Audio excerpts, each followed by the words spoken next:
From Orthodoxy and the Religion of the Future. By Father Seraphim Rose. Content. Do we have the same God that non-Christians have?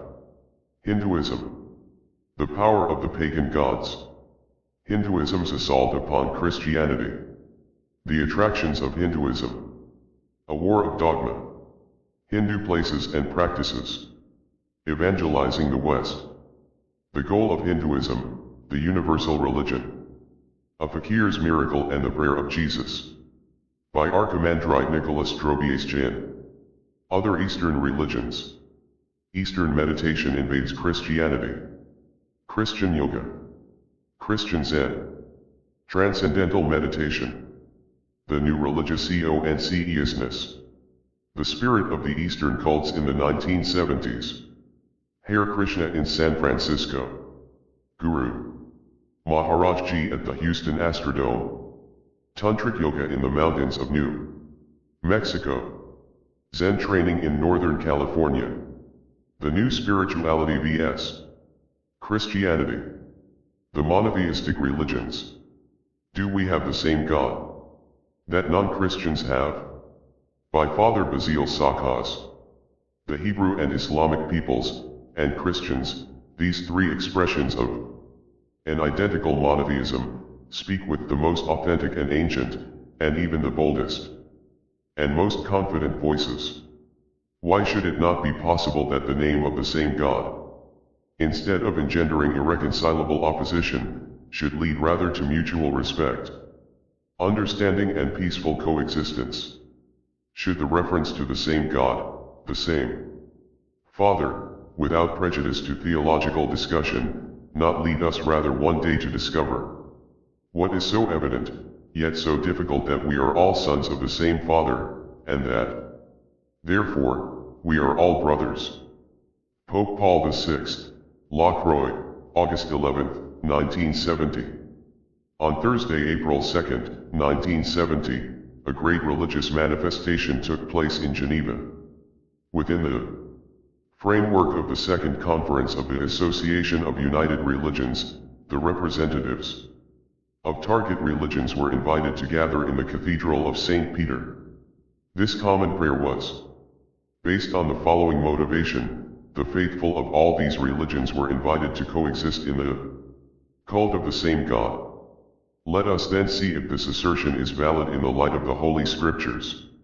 In order better to explain the matter, we shall limit ourselves to the three religions that have historically followed each other in this order: Judaism, Christianity, Islam. These three religions lay claim, in fact, to a common origin, as worshippers of the God of Abraham. Thus it is a very widespread opinion that since we all lay claim to the posterity of Abraham, the Jews and Muslims, according to the flesh, and Christians spiritually, we all have as God the God of Abraham, and all three of us worship, each in his own way, naturally, the same God. And this same God constitutes, in some fashion, our point of unity and of mutual understanding, and this invites us to a fraternal relation, as the Grand Rabbi Dr. Safran emphasized, paraphrasing the Psalm, "Oh, how good it is to see brethren seated together."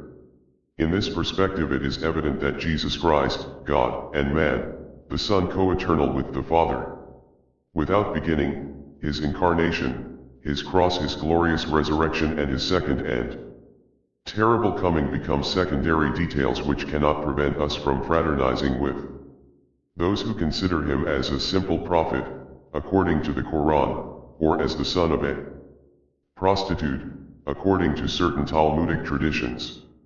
Thus we would place Jesus of Nazareth and Mohammed on the same level.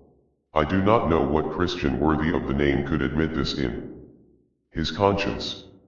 One might say that in these three religions, passing over the past, one could agree that Jesus Christ is an extraordinary and exceptional being, and that he was sent by God. But for us Christians, if Jesus Christ is not God, we cannot consider him either as a prophet or as one sent by God, but only as a great impostor without compare, having proclaimed himself Son of God, making himself thus equal to God. St. Mark 14:61-62. According to this ecumenical solution on the supraconfessional level, the Trinitarian God of Christians would be the same thing as the monotheism of Judaism, of Islam, of the ancient heretics of Elius, of the modern anti-Trinitarians, and of certain Illuminist sects. There would not be three persons in a single divinity, but a single person, unchanging for some, or successively changing masks. Father, Son, Spirit, for others. And nonetheless one would pretend that this was the same God. Here some might naively propose, yet for the three religions there is a common point: all three confess God the Father. But according to the Holy Orthodox faith, this is an absurdity. We confess always, glory to the Holy, consubstantial, life-giving and indivisible Trinity. How could we separate the Father from the Son when Jesus Christ affirms I and the Father are one? St. John 10:30, and St. John the Apostle, evangelist, and theologian, the Apostle of love, clearly affirms, whosoever denieth the Son, the same hath not the Father. St. John 5:23. But even if all three of us call God Father, of whom is he really the Father? For the Jews and the Muslims he is the Father of men in the plane of creation, while of us Christians he is the Father of our Lord Jesus Christ by adoption, F1:4-5, in the plane of redemption. What resemblance is there, then, between the divine paternity in Christianity and in the other religions? Others might say, but all the same, Abraham worshipped the true God, and the Jews through Isaac, and the Muslims through Hagar are the descendants of this true worshipper of God. Here one will have to make several things clear. Abraham worshipped God not at all in the form of the unipersonal monotheism of the others, but in the form of the Holy Trinity. We read in the Holy Scripture, and the Lord appeared unto him at the oaks of Mamre, and he bowed himself toward the ground. General 18:1-2. Under what form did Abraham worship God? Under the unipersonal form, or under the form of the divine triunity? We Orthodox Christians venerate this Old Testament manifestation of the Holy Trinity on the day of Pentecost, when we adorn our churches with boughs representing the ancient oaks, and when we venerate in their midst the icon of the three angels, just as our father Abraham venerated it. Carnal descent from Abraham can be of no use to us if we are not regenerated by the waters of baptism in the faith of Abraham. And the faith of Abraham was the faith in Jesus Christ, as the Lord himself has said, your father Abraham rejoiced to see my day, and he saw it and was glad. St. John 8:56. Such also was the faith of the prophet King David, who heard the heavenly Father speaking to his consubstantial Son, the Lord said unto my Lord, PS 109:1, Acts 2:34. Such was the faith of the three youths in the fiery furnace when they were saved by the Son of God, Dan 3:25, and of the holy prophet Daniel, who had the vision of the two natures of Jesus Christ in the mystery of the Incarnation when the Son of Man came to the Ancient of Days, Dan 7:13. This is why the Lord, addressing the biologically incontestable posterity of Abraham, said, if ye were the children of Abraham, ye would do the works of Abraham, St. John 8:39, and these works are to believe on him whom God hath sent, St. John 6:29. Who then are the posterity of Abraham? The sons of Isaac according to the flesh, or the sons of Hagar the Egyptian? Is Isaac or Ishmael the posterity of Abraham? What does the Holy Scripture teach by the mouth of the divine apostle? Now to Abraham and his seed were the promises made. He saith not, and to seeds, as of many, but as of one, and to thy seed, which is Christ, Gal 3:16. And if ye be Christ is, then are ye Abraham's seed, and heirs according to the promise. Gal. 3:29. It is then in Jesus Christ that Abraham became a father of many nations. General 17:5, Rom 4:17. After such promises and such certainties, what meaning does carnal descent from Abraham have?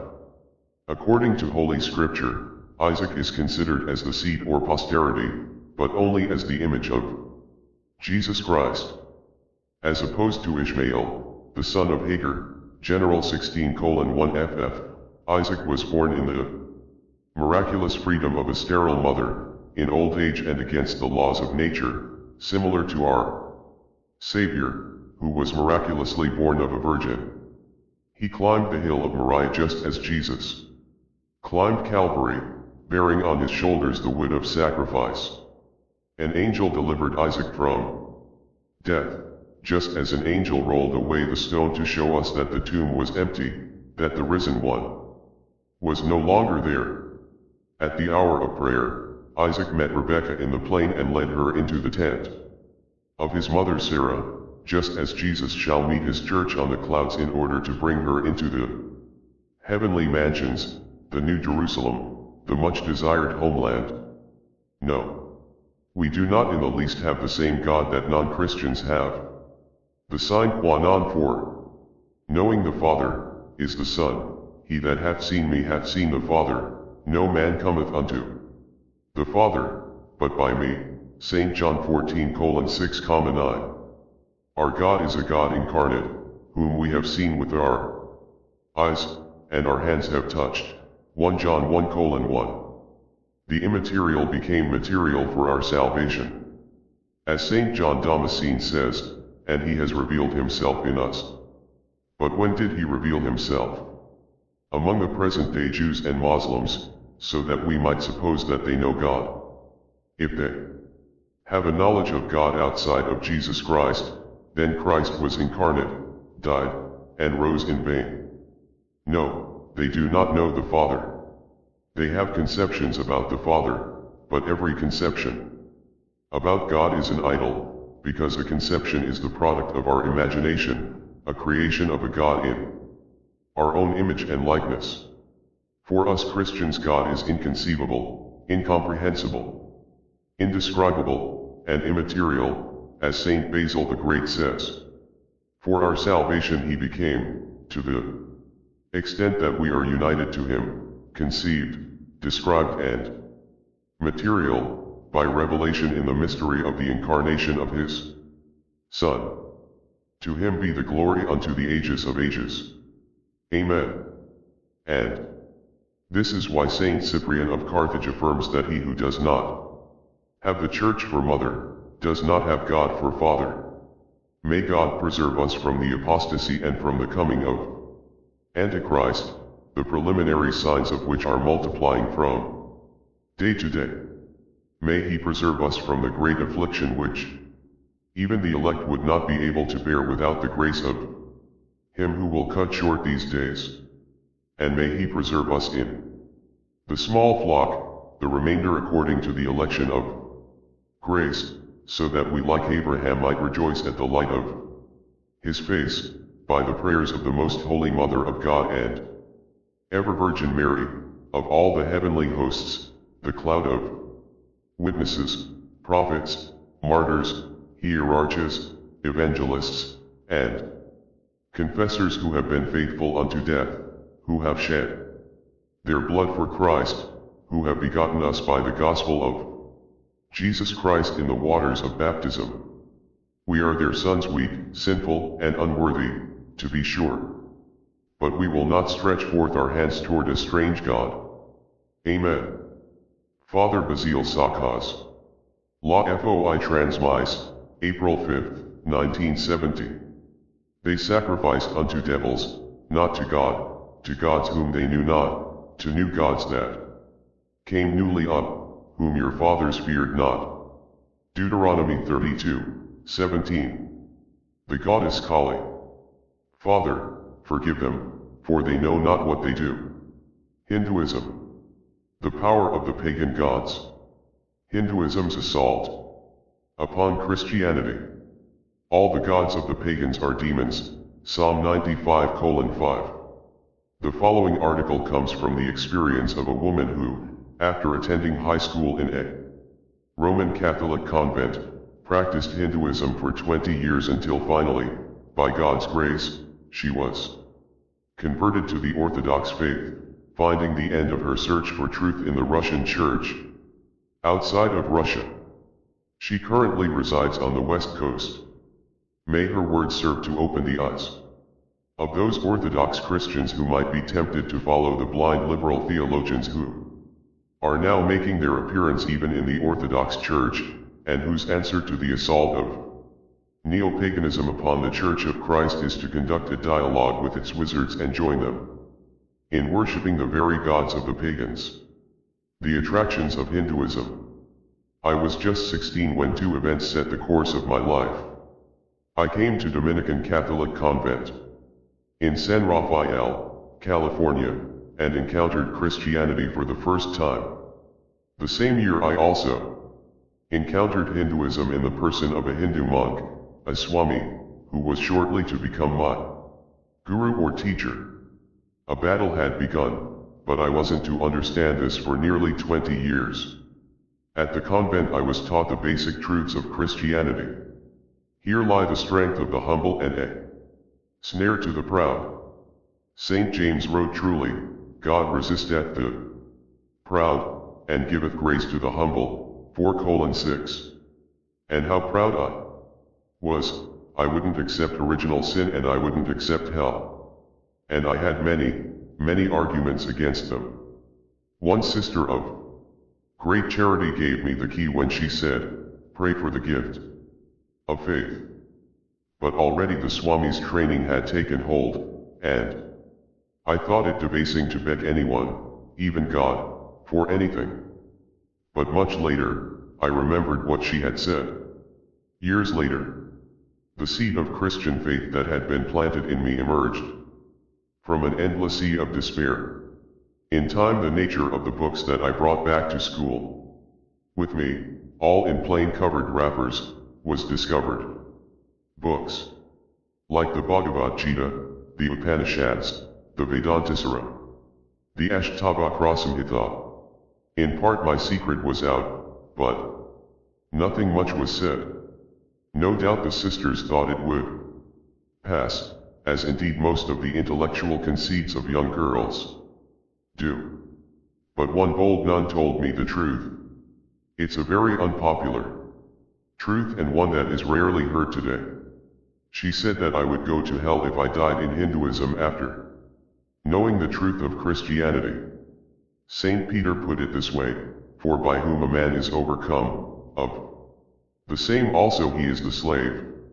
For if, flying from the pollutions of the world, through the knowledge of our Lord and Savior Jesus Christ, they be again entangled in them and overcome, their latter state is become unto them worse than the former.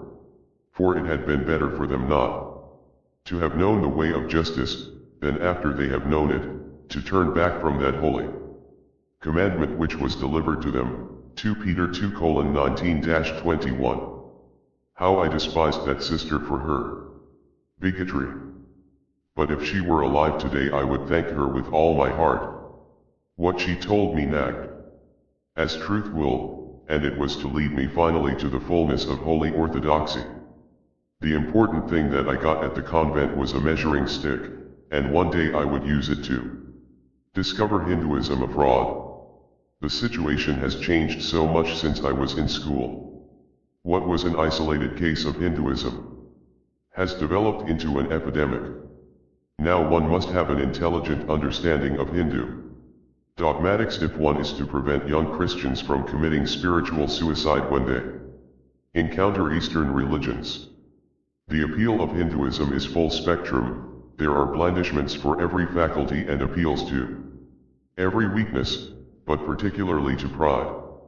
And being very proud, even at 16, it was to these that I first fell prey. Original sin, hell, and the problem of pain troubled me. I'd never taken them seriously before I came to the convent. Then, the Swami presented an intellectually satisfying alternative for every uncomfortable Christian dogma. Hell was, after all, only a temporary state of the soul brought on by our own bad karma, past actions, in this or in a former life. And, of course, a finite cause couldn't have an infinite effect. Original sin was marvelously transmuted into original divinity. This was my birthright, and nothing I could ever do would abrogate this glorious end. I was divine. I was God. The infinite dreamer, dreaming finite dreams. As for the problem of pain, the Hindu philosophy known as Vedanta has a really elegant philosophical system to take care of it. In a nutshell, pain was maya or illusion. It had no real existence, and what's more, the Advaitin could claim to prove it. In another area, Hinduism appeals to the very respectable error of assuming that man is perfectible through education. In their terms, the guru system, and through evolution, the constant progressive development of man spiritually. An argument is also made from the standpoint of cultural relativity. This has now assumed such respectability that it's a veritable sin, with those who don't believe in sin, to challenge relativity of any sort. What could be more reasonable, they say, than different nations and peoples worshipping God differently? God, after all, is God, and the variety in modes of worship make for a general religious enrichment. But perhaps the most generally compelling attraction is pragmatism. The entire philosophical construct of Hinduism is buttressed by the practical religious instructions given to the disciple by his guru. With these practices, the disciple is invited to verify the philosophy by his own experience. Nothing has to be accepted on faith. And contrary to popular notions, there aren't any mysteries. Just a tremendous amount of esoteric material, so there simply is no need for faith. You are told, try it, and see if it works. This pragmatic approach is supremely tempting to the Western mind. It appears so very scientific. But almost every student falls right into a kind of pragmatic fallacy. I.e., if the practices work, and they do in fact work, he believes that the system is true, and implicitly, that it is good. This, of course, doesn't follow. All that can really be said is, if they work, then they work. But missing this point, you can understand how a little psychic experience gives the poor student a great deal of conviction. This brings me to the last blandishment that I'll mention, which is spiritual experiences. These are psychic and / or diabolic in origin. But who among the practitioners has any way of distinguishing delusion from true spiritual experience? They have no measuring stick. But don't think that what they see, hear, smell and touch in these experiences are the result of simple mental aberration. They aren't. They are what our Orthodox tradition calls prelist. It's an important word, because it refers to the exact condition of a person having Hindu spiritual experiences. There is no precise equivalent to the term prelist in the English lexicon. It covers the whole range of false spiritual experiences, from simple illusion and beguilement to actual possession. In every case, the counterfeit is taken as genuine, and the overall effect is an accelerated growth of pride. A warm, comfortable sense of special importance settles over the person in prelist, and this compensates for all his austerities and pain. In his first epistle, St. John warns the early Christians, "Dearly beloved, believe not every spirit, but try the spirits if they be of God." 4:1. St. Gregory of Sinai was careful to instruct his monks on the dangers of these experiences. All around, near to beginners and the self-willed, the demons are wont to spread the nets of thoughts and pernicious fantasies and prepare motes for their downfall. A monk asked him, "What is a man?" to do when the demon takes the form of an angel of light? The saint replied, in this case a man needs great power of discernment to discriminate rightly between good and evil. So in your heedlessness, do not be carried away too quickly by what you see, but be weighty, not easy to move, and carefully testing everything, accept the good and reject the evil. Always you must test and examine, and only afterwards believe. Know that the actions of grace are manifest, and the demon, in spite of his transformations, cannot produce them, namely, meekness, friendliness, humility, hatred of the world, cutting off passions and lust, which are the effects of grace. Works of the demons are arrogance, conceit, intimidation, and all evil. By such actions you will be able to discern whether the light shining in your heart is of God or of Satan. Lettuce looks like mustard, and vinegar in color like wine, but when you taste them the palate discerns and defines the difference between each. In the same way the soul, if it has discernment, can discriminate by mental taste the gifts of the Holy Spirit from the fantasies and illusions of Satan. The misguided or proud spiritual aspirant is most vulnerable to prelist, and the success and durability of Hinduism depends very largely on this false mysticism. How very appealing it is to drug-using young people who have already been initiated into these kinds of experiences. The last few years have seen the flowering and proliferating of swamis. They saw their opportunity for fame and wealth in this ready-made market, and they took it. A war of dogma. Today Christianity is taking the thrusts of a foe that is all but invisible to the faithful.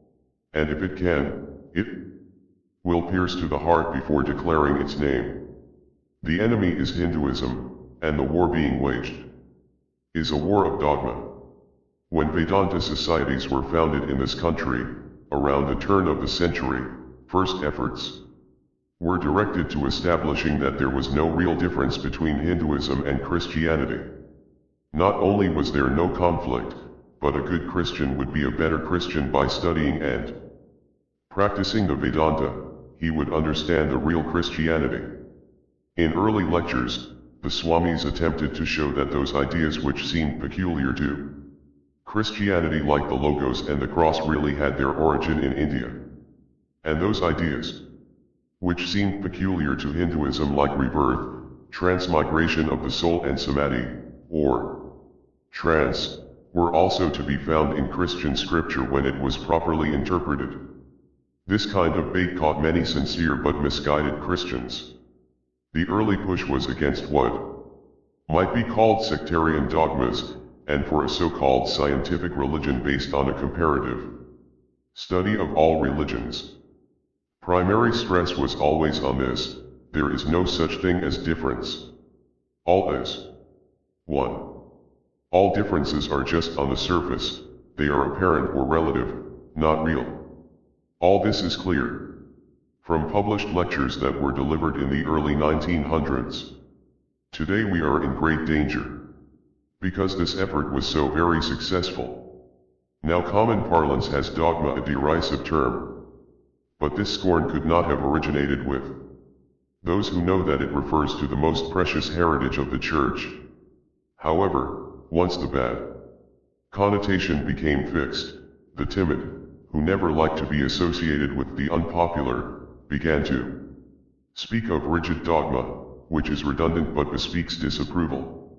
So the attitude was insidiously absorbed from broad-minded critics who either didn't know that dogma states what Christianity is, or simply didn't like what Christianity is all about. The resulting predisposition of many Christians to back down when faced with the accusation of holding to dogma has given the Hindus no small measure of help, and aid from within had strategic advantages. The incredible fact is that few see that the very power that would overturn Christian dogma is itself nothing but an opposing system of dogmas. The two cannot blend or enrich each other because they are wholly antithetical. If Christians are persuaded to throw out, or what is tactically more clever, to alter their dogmas to suit the demand for a more up-to-date or universal Christianity, they have lost everything, because what is valued by Christians and by Hindus is immediately derived from their dogmas. And Hindu dogmas are a direct repudiation of Christian dogmas. This leads us to a staggering conclusion. What Christians believe to be evil, Hindus believe to be good, and conversely, what Hindus believe to be evil, Christians believe to be good. The real struggle lies in this, that the ultimate sin for the Christian is the ultimate realization of good for the Hindu. Christians have always acknowledged pride as the basic sin, the fountainhead of all sin. And Lucifer is the archetype when he says, "I will ascend into heaven, I will exalt my throne above the stars of God. I will ascend above the clouds, I will be like the Most High." On a lower level, it is pride that turns even man's virtues into sins. But for the Hindu in general, and the Advaitin or Vedantin in particular, the only sin is not to believe in yourself and in humanity as God himself. In the words of Swami Vivekananda, who was the foremost modern advocate of Vedanta, you do not yet understand India. We Indians are men worshippers after all. Our God is man. The doctrine of mukti or salvation consists in this, that man is to become divine by realizing the divine. From this one can see the dogmas of Hinduism and Christianity standing face to face, each defying the other on the nature of God, the nature of man and the purpose of human existence. But when Christians accept the Hindu propaganda that there is no battle going on, that the differences between Christianity and Hinduism are only apparent and not real, then Hindu ideas are free to take over the souls of Christians, winning the battle without a struggle. And the end result of this battle is truly shocking. The corrupting power of Hinduism is immense. In my own case, with all of the basically sound training that I received at the convent, 20 years in Hinduism brought me to the very doors of the love of evil. You see, in India God is also worshipped as evil, in the form of the goddess Kali. But about this I will speak in the next section, on Hindu practices. This is the end in store when there is no more Christian dogma. I say this from personal experience, because I have worshipped Kali in India and in this country. And she who is Satan is no joke. If you give up the living God, the throne is not going to remain empty. Hindu places and practices. In 1956 one did field work with headhunters in the Philippines. My interest was in primitive religion, particularly in what is termed an unacculturated area where there had been few missionaries. When I arrived in Ifugeo, that's the name of the tribe, I didn't believe in black magic. When I left, I did. An Ifugeo priest, a Munbeki, named Taliapa, became my best friend and informant. In time I learned that he was famous for his skill in the black art. He took me to the Beki, which is a ceremony of ritualistic magic that occurred almost every night during the harvest season. A dozen or so priests gathered in a hut and the night was spent invoking deities and ancestors, drinking rice, wine and making sacrifices to the two small images known as Bilal. They were washed in chicken blood, which had been caught in a dish and used to divine the future before it was used on the images. They studied the blood for the size and number of bubbles in it, the time it took to coagulate. Also, the color and configuration of the chicken's organs gave them information. Each night I dutifully took notes. But this was just the beginning. I won't elaborate on Ifugeo magic. Suffice it to say that by the time I left, I had seen such a variety and quantity of supernatural occurrences that any scientific explanation was virtually impossible. If I had been predisposed to believe anything when I arrived, it was that magic had a wholly natural explanation. Also, let me say that I don't frighten very easily. But the fact is that I left Ifugeo because I saw that their rituals not only worked, but they had worked on me at least twice. I say all this so that what I say about Hindu practices and places of worship will not seem incredible, the product of a heated brain. 11 years after the Ifugeo episode, I made a pilgrimage to the cave of Umranath, deep in the Himalayas. Hindu tradition has it the most sacred place of Shiva worship, the place where he manifests himself to his devotees and grants boons. It is a long and difficult journey over the Mahagana, a 14,000-foot pass, and across a glacier, so there was plenty of time to worship him mentally on the way, especially since the boy who led the pack pony didn't speak any English, and I didn't speak any Hindi. This time I was predisposed to believe that the God whom I had worshipped and meditated on for years would graciously manifest himself to me. The Shiva image in the cave is itself a curiosity, an ice image formed by dripping water. It waxes and wanes with the moon. When it is full moon, the natural image reaches the ceiling of the cave about 15 feet and, by the dark of the moon, almost nothing of it remains. And so it waxes and wanes each month. To my knowledge, no one has explained this phenomenon. I approached the cave at an auspicious time, when the image had waxed full. I was soon to worship my God with green coconut, incense, red and white pieces of cloth, nuts, raisins, and sugar, all the ritually prescribed items. I entered the cave with tears of devotion. What happened then is hard to describe. The place was vibrant, just like an Ifugeo hut, with Baki in full swing.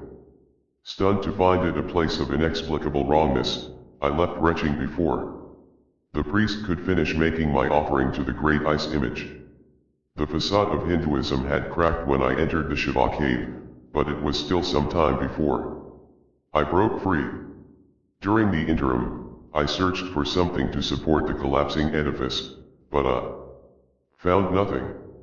In retrospect, it seems to me that we often know something is really bad, long before we can really believe it.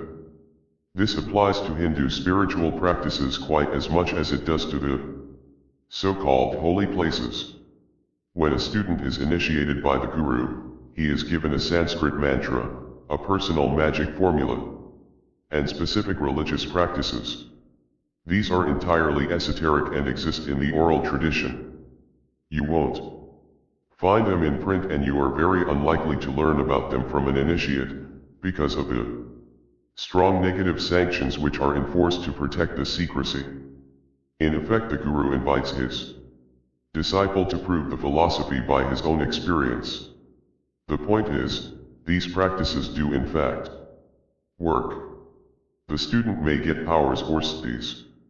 These are things like reading minds, power to heal or destroy, to produce objects, to tell the future, and so on, the whole gamut of deadly psychic parlor tricks. But far worse than this, he invariably falls into a state of pralist, where he takes delusion for reality. He has spiritual experiences of unbounded sweetness and peace. He has visions of deities and of light. One might recall that Lucifer himself can appear as an angel of light. By delusion, I don't mean that he doesn't really experience these things, I mean rather that they are not from God. There is, of course, the philosophical construct that supports every experience, so the practices and the philosophy sustain each other and the system becomes very tight. Actually, Hinduism is not so much an intellectual pursuit as a system of practices, and these are quite literally black magic. That is, if you do X, you get Y, a simple contract. But the terms are not spelled out, and rarely does a student ask where the experiences originate or who is extending him credit in the form of powers and beautiful experiences. It's the classical Faustian situation. But what the practitioner doesn't know is that the price may well be his immortal soul. There's a vast array of practices to suit every temperament. The chosen deity may be, with form, a god or goddess, or formless, the absolute Brahman. The relationship to the chosen ideal also varies. It may be that of a child, mother, father, friend, beloved, servant, or, in the case of Advaita Vedanta, the relationship is identity. At the time of initiation, the guru gives his disciple a mantra, and this determines the path he will follow and the practices he will take up. The guru also dictates how the disciple will live his everyday life. In the Vedanta, or monistic system, single disciples are not to marry. All their powers are to be directed towards success in the practices.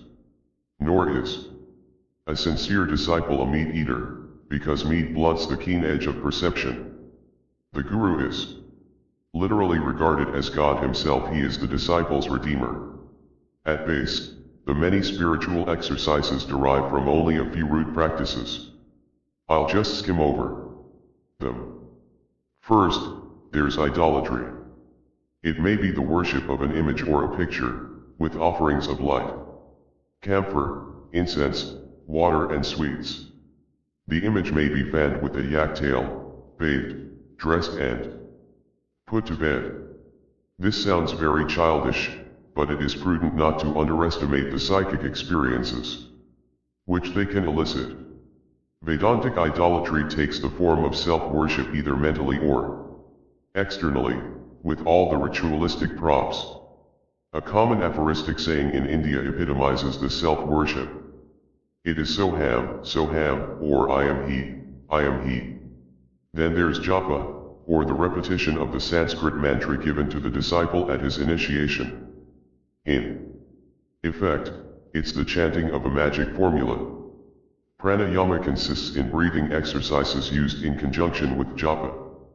There are other practices which are peculiar to the Tantra, or worship of God as mother, the female principle, power, energy, the principle of evolution and action. They're referred to as the 5 Ms. They're overtly evil and rather sick-making, so I won't describe them. But they, too, have found their way to this country. Swami Vivekananda prescribed this brand of Hinduism along with the Vedanta. He said, I worship the terrible. It is a mistake to hold that with all men pleasure is the motive. Quite as many are born to seek after pain. Let us worship the terror for its own sake. How few have dared to worship death, or Kali. Let us worship death. Again, the Swami's words on the goddess Kali. There are some who scoff at the existence of Kali. Yet today she is out there amongst the people. They are frantic with fear, and the soldiery have been called to deal out death. Who can say that God does not manifest himself as evil as well as good? But only the Hindu dares worship him as the evil. The great pity is that this one-pointed practice of evil is carried on in the firm conviction that it's good. And the salvation that is vainly sought through arduous self-effort in Hinduism can only be wrought by God through Christian self-effacement. Evangelizing the West. In 1893, an unknown Hindu monk arrived at the Parliament of Religions in Chicago. He was Swami Vivekananda, whom I have mentioned already. He made a stunning impression on those who heard him, both by his appearance beturbaned and robed in orange and crimson and by what he said. He was immediately lionized by high society in Boston and New York. Philosophers at Harvard were mightily impressed. And it wasn't long until he had gathered a hard core of disciples who supported him and his grandiose dream, the evangelizing of the Western world by Hinduism, and more particularly, by Vedantic, or monistic, Hinduism. Vedanta societies were established in the large cities of this country and in Europe. But these centers were only a part of his work. More Important was introducing Vedantic ideas into the bloodstream of academic thinking. Dissemination was the goal. It mattered little to Vivekananda whether credit was given to Hinduism or not, so long as the message of Vedanta reached everyone. On many occasions he said, "Knock on every door. Tell everyone he is divine." Today parts of his message are carried in paperbacks that you can find in any bookstore. Books by Aldous Huxley, Christopher Isherwood, Somerset Maugham, Teilhard de Chardin, and even Thomas Merton. Thomas Merton, of course, constitutes a special threat to Christians, because he presents himself as a contemplative Christian monk, and his work has already affected the vitals of Roman Catholicism. Its monasticism. Shortly before his death, Father Merton wrote an appreciative introduction to a new translation of the Bhagavad Gita, which is the spiritual manual or Bible of all Hindus, and one of the foundation blocks of monism or Advaita Vedanta. The Gita, it must be remembered, opposes almost every important teaching of Christianity. His book on the Zen masters, published posthumously, is also noteworthy, because the entire work is based on a treacherous mistake, the assumption that all the so-called mystical experiences in every religion are true. He should have known better. The warnings against this are loud and clear, both in Holy Scripture and in the Holy Fathers. Today I know of one Catholic monastery in California where cloistered monks are experimenting with Hindu religious practices. They were trained by an Indian who became a Catholic priest. Unless the ground had been prepared, I think this sort of thing couldn't be happening. But, after all, this was the purpose of Vivekananda's coming to the West, to prepare the ground. Vivekananda's message of Vedanta is simple enough. It looks like more than it is because of its trappings, some dazzling Sanskrit jargon, and a very intricate philosophical structure. The message is essentially this: all religions are true, but Vedanta is the ultimate truth.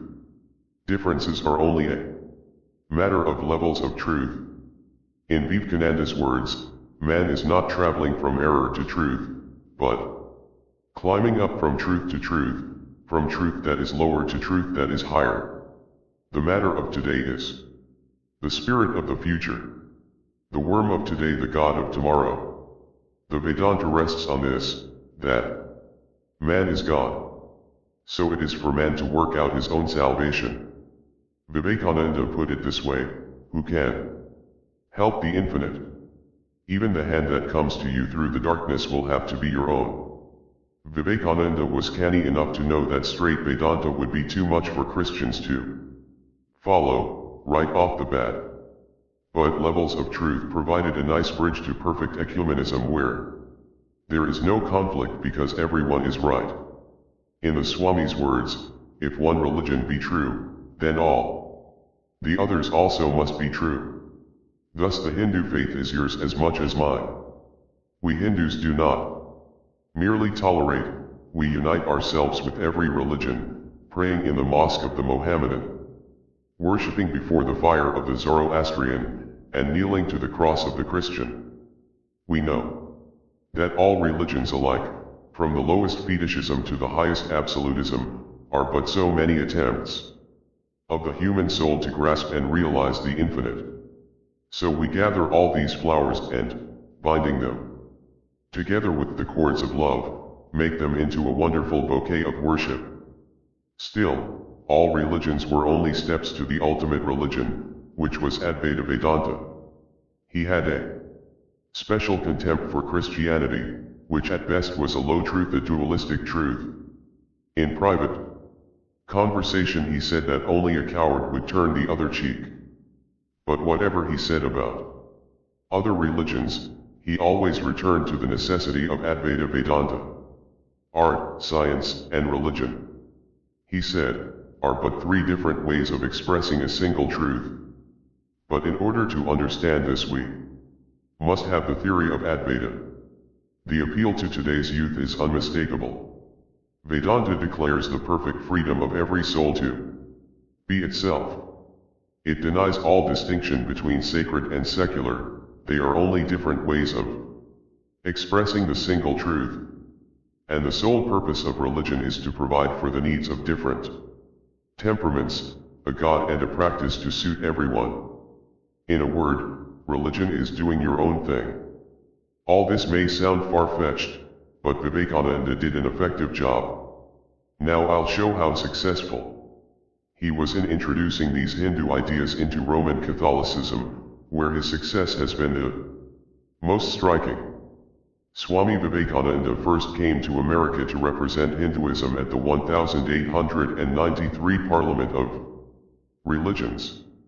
1968 was the 75th anniversary of this event, and at that time a symposium of religions was held under the auspices of the Vivekananda Vedanta Society of Chicago. Roman Catholicism was represented by a Dominican theologian from DePaul University, Father Robert Campbell. Swami Bhashananda opened the meeting with the reading of goodwill messages from three very important people. The second was from an American cardinal. Father Campbell began the afternoon session with a talk on the conflict of the traditionalist versus the modernist in modern Catholicism. He said, "In my own university, surveys taken of Catholic student attitudes show a great swing towards the liberal views within the last 5 or 6 years. I know that the great Swami Vivekananda would himself be in favor of most of the trends in the direction of liberal Christianity." What Father Campbell apparently didn't know was that the modernistic doctrines he described were not Christian at all, they were pure and simple Vedanta. So there will be no question of misinterpretation.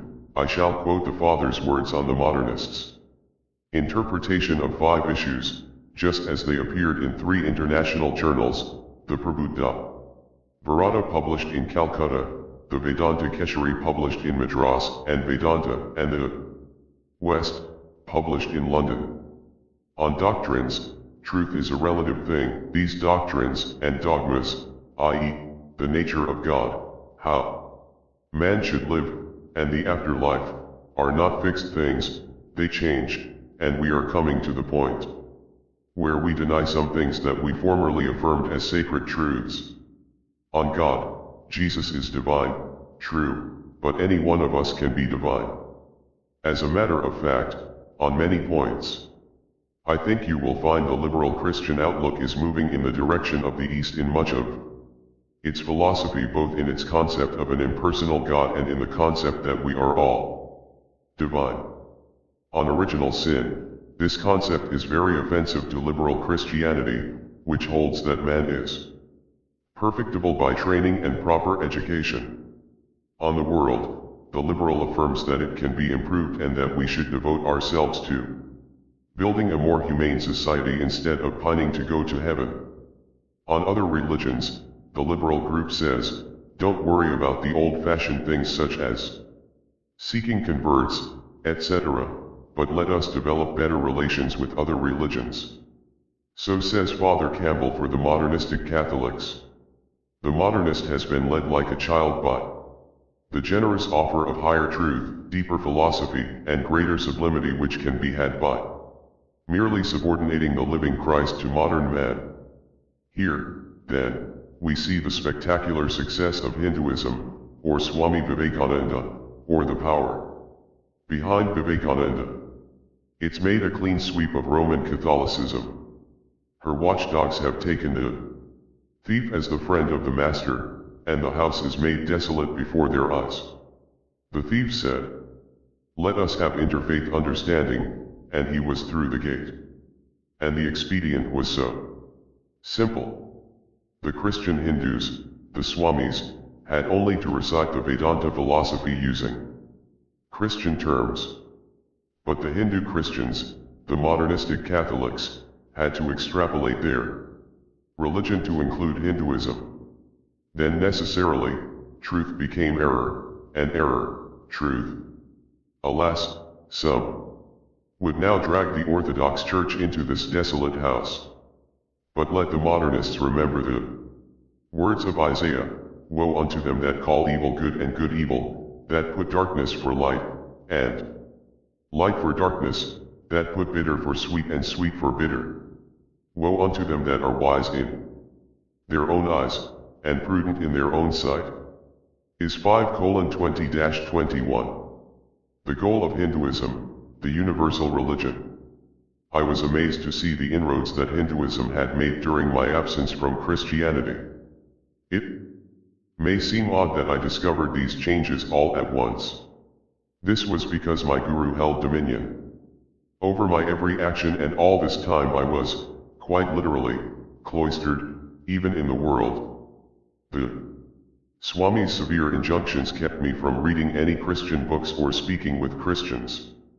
For all their pretentious talk that all religions are true, the Swamis know that Christ is their nemesis.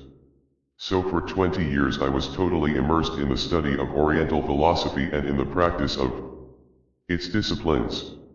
I was ordered by my guru to get a degree in philosophy and anthropology, but these were only avocations that filled time between the important parts of my life, time with Swami and time with the teachings and practices of Vedanta. Swami Vivekananda's mission has been fulfilled in many particulars, but one piece is yet to be accomplished. This is the establishing of a universal religion. In this rests the ultimate victory of the devil. Because the universal religion may not contain any individualistic, sectarian ideas, it will have nothing in common with Christianity, except in its semantics. The word and the flesh may be fires in the stove and the chimney, but the universal religion will be a total conflagration of Christianity. The point of all this is that the Jesuit priest Teilhard de Chardin has already laid the foundation for a new Christianity, and it is precisely to Swami Vivekananda's specifications for this universal religion. Teilhard de Chardin is an anomaly because, unlike traditional Roman theologians, he is highly appreciated by scholarly clergy who, in charity, I believe don't have any idea what he is talking about. Because Teilhard's ideas are to a great extent plagiarisms from Vedanta and Tantra gummed together with Christian-sounding jargon and heavily painted with evolutionism. Let me quote one example from him: "The world I live in becomes divine. Yet these flames do not consume me, nor do these waters dissolve me, for, unlike the false forms of monism that impel us through passivity towards unconsciousness, the pan-Christianism I am finding places union at the term of an arduous process of differentiation. I shall attain the spirit only by releasing completely and exhaustively all the powers of matter. I recognize that, following the example of the incarnate God revealed to me by the Catholic faith, I can be saved only by becoming one with the universe. This is outright Hinduism. It has a little bit of everything in it, a recognizable verse from an Upanishad and pieces from several of the philosophical systems along with their practices." In a press conference given by Father Arapi, General of the Society of Jesus, in June of 1965, Teilhard de Chardin was defended on the grounds that he was not a professional theologian and philosopher, so that it was possible for him to be unaware of all the philosophical and theological implications attached to some of his intuitions. Then Father Arapi praised him. "Père Teilhard is one of the great masters of contemporary thought, and his success is not to be wondered at. He carried through, in fact, a great attempt to reconcile the world of science with the world of faith. The upshot of this reconciliation is a new religion. And in Teilhard's words, the new religion will be exactly the same as our old Christianity, but with a new light drawn from the legitimate evolution of its dogmas as they come in contact with new ideas." With this bit of background, let us look at Vivekananda's universal religion and Teilhard's new Christianity. Second, its foundation is evolution. In Teilhard's words, a hitherto unknown form of religion. One that no one could yet have imagined or described, for a lack of a universal large enough and organic enough to contain it is burgeoning in men's hearts, from a seed sown by the idea of evolution. And again, original sin binds us hand and foot and drains the blood from us because, as it is now expressed, it represents a survival of static concepts that are an anachronism in our evolutionist system of thought. Such a pseudo-religious concept of evolution, which was consciously rejected by Christian thought, has been basic to Hindu thought for millennia. Every Hindu religious practice assumes it.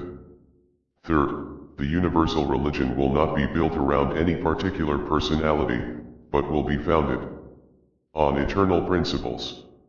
Teilhard is well on his way towards the impersonal God when he writes, "Christ is becoming more and more indispensable to me, but at the same time the figure of the historical Christ is becoming less and less substantial and distinct to me. My view of him is continually carrying me further and higher along the axis of hope." Sad to say, this non-historical Christ spirit is Hindu orthodoxy, not Christian. Fourth, the main purpose of the universal religion will be to satisfy the spiritual needs of men and women of diverse types. Individualistic, sectarian religions cannot offer this. Teilhard believed that Christianity did not fit everybody's religious aspirations. He records his discontent in these words: "Christianity is still to some extent a refuge, but it does not embrace, or satisfy, or even lead the modern soul any longer." Fifth and final, within the universal religion, or new Christianity, we are all wending our way to the same destination. For Teilhard de Chardin it is the omega point, which belongs to something that is beyond representation. For Vivekananda it is the Om, the sacred syllable of the Hindus, all humanity, converging at the foot of that sacred place where is set the symbol that is no symbol, the name that is beyond all sound. Where will it end, this deformation of Christianity and triumph of Hinduism? Will we have the Om? Or will we have the Omega? A fakir's miracle. And the prayer of Jesus. By Archimandrite Nicholas Drobiazhian. The author of this testimony, a new martyr of the communist yoke, enjoyed a brilliant worldly career as a naval commander, being also deeply involved in occultism as editor of the occult journal Rebus. Being saved from almost certain death at sea by a miracle of Saint Seraphim, he made a pilgrimage to Sarav and then renounced his worldly career and occult ties to become a monk. After being ordained priest, he served as a missionary in China, India, and Tibet, as the priest of various embassy churches, and as abbot of several monasteries. After 1914 he lived at the Kiev Caves Lavra, where he discoursed to the young people who visited him concerning the influence of occultism on contemporary events in Russia. In the autumn of 1924, 1 month after he had been visited by a certain Tucholsky, the author of the book Black Magic, he was murdered in his cell by persons unknown, with obvious Bolshevik connivance, stabbed by a dagger with a special handle apparently of occult significance. The incident here described, revealing the nature of one of the mediumistic gifts which are common in Eastern religions, took place not long before 1900, and was recorded about 1922 by Drive AP. Pimofivik. Lately of Novodiveyevo Convent, N.Y.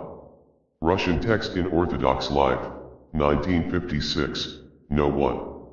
On a wondrous early tropical morning our ship was cleaving the waters of the Indian Ocean, nearing the island of Ceylon.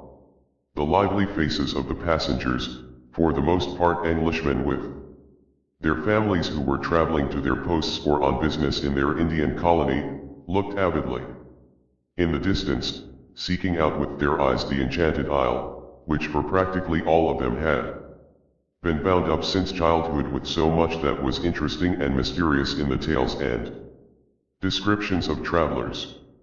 The island was still scarcely visible when already a fine, intoxicating fragrance from the trees growing on it more and more enveloped the ship with each passing breeze. Finally a kind of blue cloud lay on the horizon, ever increasing in size as the ship speedily approached. Already one could notice the buildings spread out along the shore, buried in the verdure of majestic palms, and the many-colored crowd of the local inhabitants who were awaiting the ship's arrival. The passengers, who had quickly become acquainted with each other on the trip, were laughing and conversing animatedly with each other on the deck, admiring the wondrous scene of the fairy tale isle as it unfolded before their eyes. The ship swung slowly around, preparing to moor at the dock of the port city of Colombo. Here the ship stopped to take on coal, and the passengers had sufficient time to go ashore. The day was so hot that many passengers decided not to leave the ship until evening, when a pleasant coolness replaced the heat of the day. A small group of 8 people, to which I joined myself, was led by Colonel Elliot, who had been in Colombo before and knew the city and its environs well. He made an alluring proposition. "Ladies and gentlemen, wouldn't you like to go a few miles out of town and pay a visit to one of the local magician fakirs? Perhaps we shall see something interesting." All accepted the colonel's proposition with enthusiasm. It was already evening when we left behind the noisy streets of the city and rolled along a marvelous jungle road which was twinkling with the sparks of millions of fireflies. Finally, the road suddenly widened, and in front of us there was a small clearing surrounded on all sides by jungle. At the edge of the clearing under a big tree there was a kind of hut, next to which a small bonfire was smoldering, and a thin, emaciated old man with a turban on his head sat cross-legged, and with his unmoving gaze directed at the fire. Despite our noisy arrival, the old man continued to sit completely immovable, not paying us the slightest attention. Somewhere from out of the darkness a youth appeared and, going up to the colonel, quietly asked him something. In a short while he brought out several stools and our group arranged itself in a semicircle not far from the bonfire. A light and fragrant smoke arose. The old man sat in the same pose, apparently noticing no one and nothing. The half-moon which arose dispelled to some extent the darkness of the night, and in its ghostly light all objects took on fantastic outlines. Involuntarily everyone became quiet and waited to see what would happen. "Look! Look there, on the tree!" Miss Mary cried in an excited whisper. We all turned our heads in the direction indicated. And indeed, the whole surface of the immense crown of the tree under which the fakir was sitting was as it were gently flowing in the soft illumination of the moon, and the tree itself began gradually to melt and lose its contours. Literally, some unseen hand had thrown over it an airy covering which became more and more concentrated with every moment. Soon the undulating surface of the sea presented itself with complete clarity before our astonished gaze. With a light rumble one wave followed another, making foaming white caps. Light clouds were floating in a sky which had become blue. Stunned, we could not tear ourselves away from this striking picture. And then in the distance there appeared a white ship. Thick smoke poured out of its 2 large smokestacks. It quickly approached us, cleaving the water. To our great amazement we recognized it as our own ship, the one on which we had come to Colombo. A whisper passed through our ranks when we read on the stern, traced out in gold letters, the name of our ship, Louisa. But what astounded us most of all was what we saw on the ship ourselves. Don't forget that at the time when all this happened cinematography hadn't even been thought of, and it was impossible even to conceive of something like this. Each of us saw ourselves on the ship's deck amongst people who were laughing and talking to each other. But what was especially astonishing, I saw not only myself, but at the same time the whole deck of the ship down to the smallest details, as if in a bird's view, which of course simply could not be in actuality. At one and the same time I saw myself among the passengers, and the sailors working at the other end of the ship, and the captain in his cabin, and even our monkey Nelly, a favorite of all, eating bananas on the mainmast.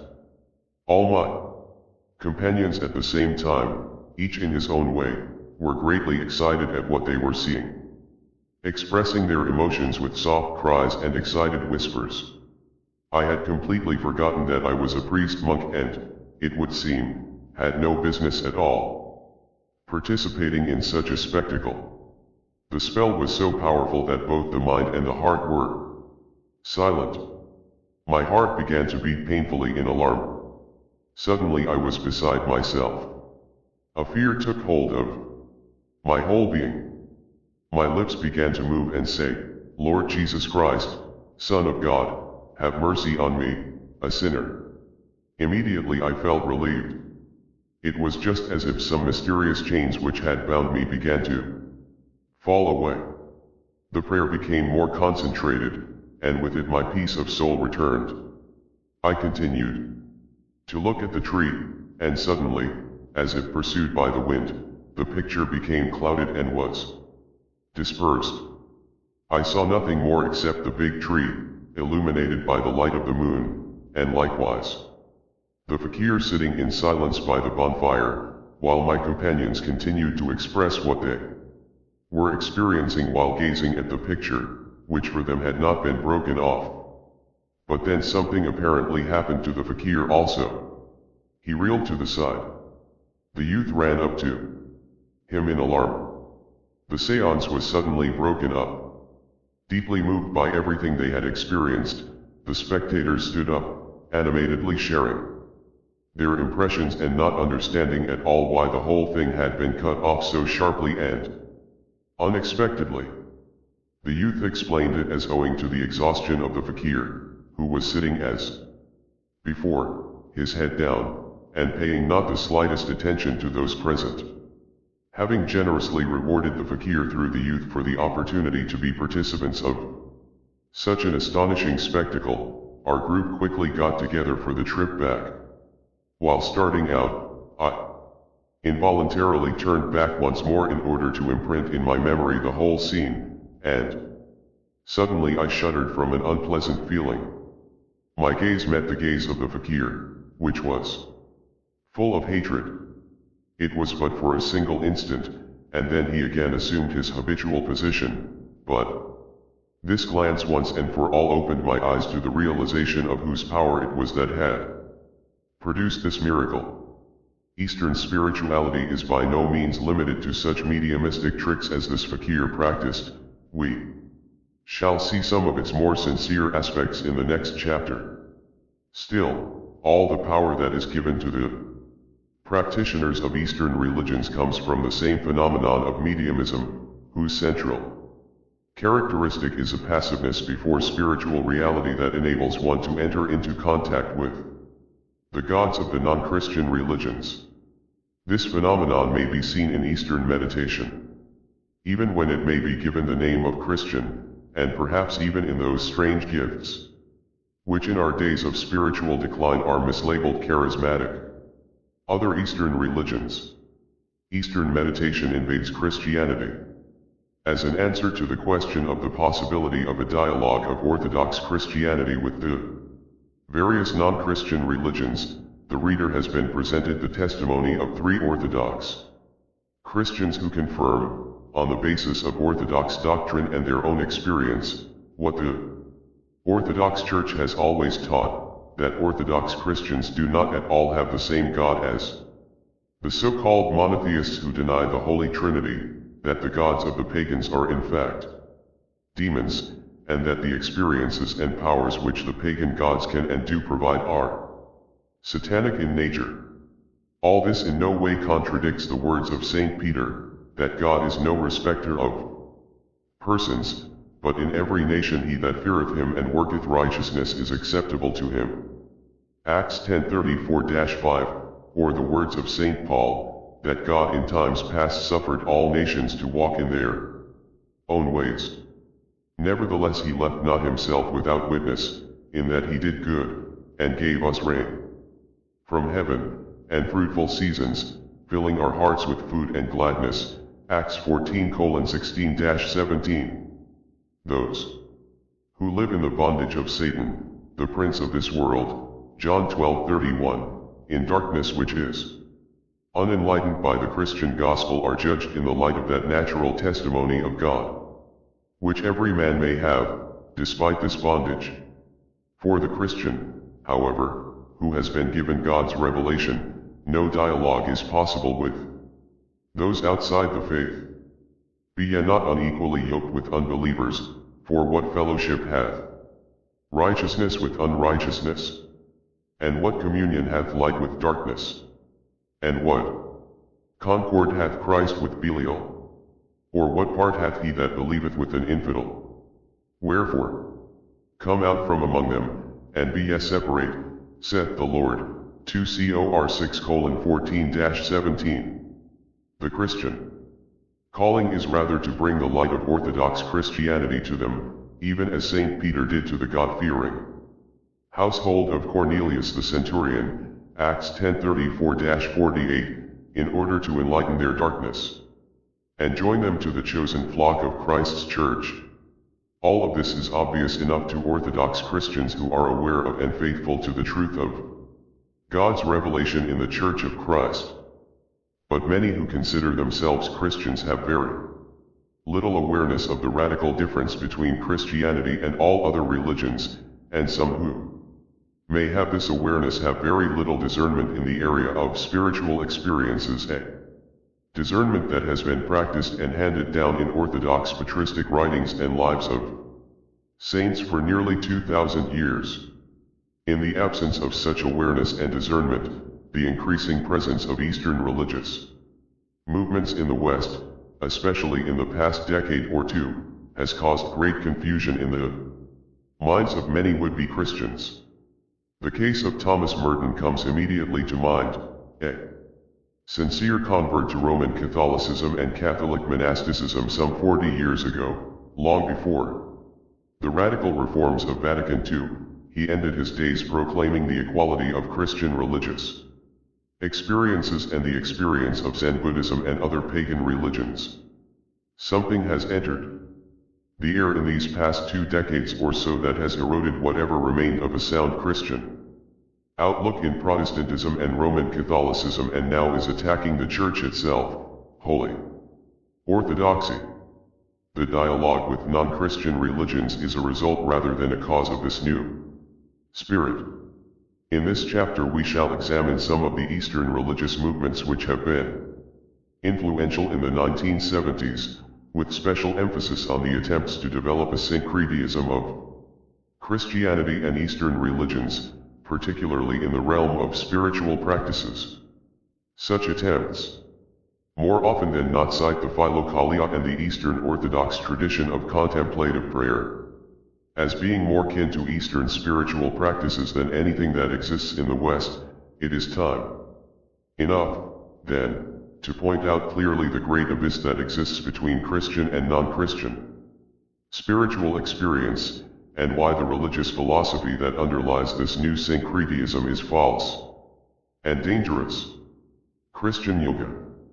Hindu yoga has been known in the West for many decades, and especially in America it has given rise to innumerable cults and also to a popular form of physical therapy which is supposedly non-religious in its aims. Nearly 20 years ago a French Benedictine monk wrote of his experiences in making yoga a Christian discipline. The description that follows is taken from his book. Hindu yoga is a discipline that presupposes a rather abstemious, disciplined life, and is composed of breath control and certain physical postures which produce a state of relaxation in which one meditates, usually with the help of a mantra or sacred utterance which aids concentration. The essence of yoga is not the discipline itself, but the meditation which is its end. The author is correct when he writes, the aims of Hindu yoga are spiritual. It is tantamount to treason to forget this end. Retain only the purely physical side of this ancient discipline, to see in it no more than a means towards bodily health or beauty. To this it should be added that the person who uses yoga only for physical well-being is already disposing himself towards certain spiritual attitudes and even experiences of which he is undoubtedly unaware. Of this more will be said below. The same author then continues, the art of the yogi is to establish himself in a complete silence, to empty himself of all thoughts and illusions, to discard and forget everything but this one idea, man's true self is divine, it is God, and the rest is silence.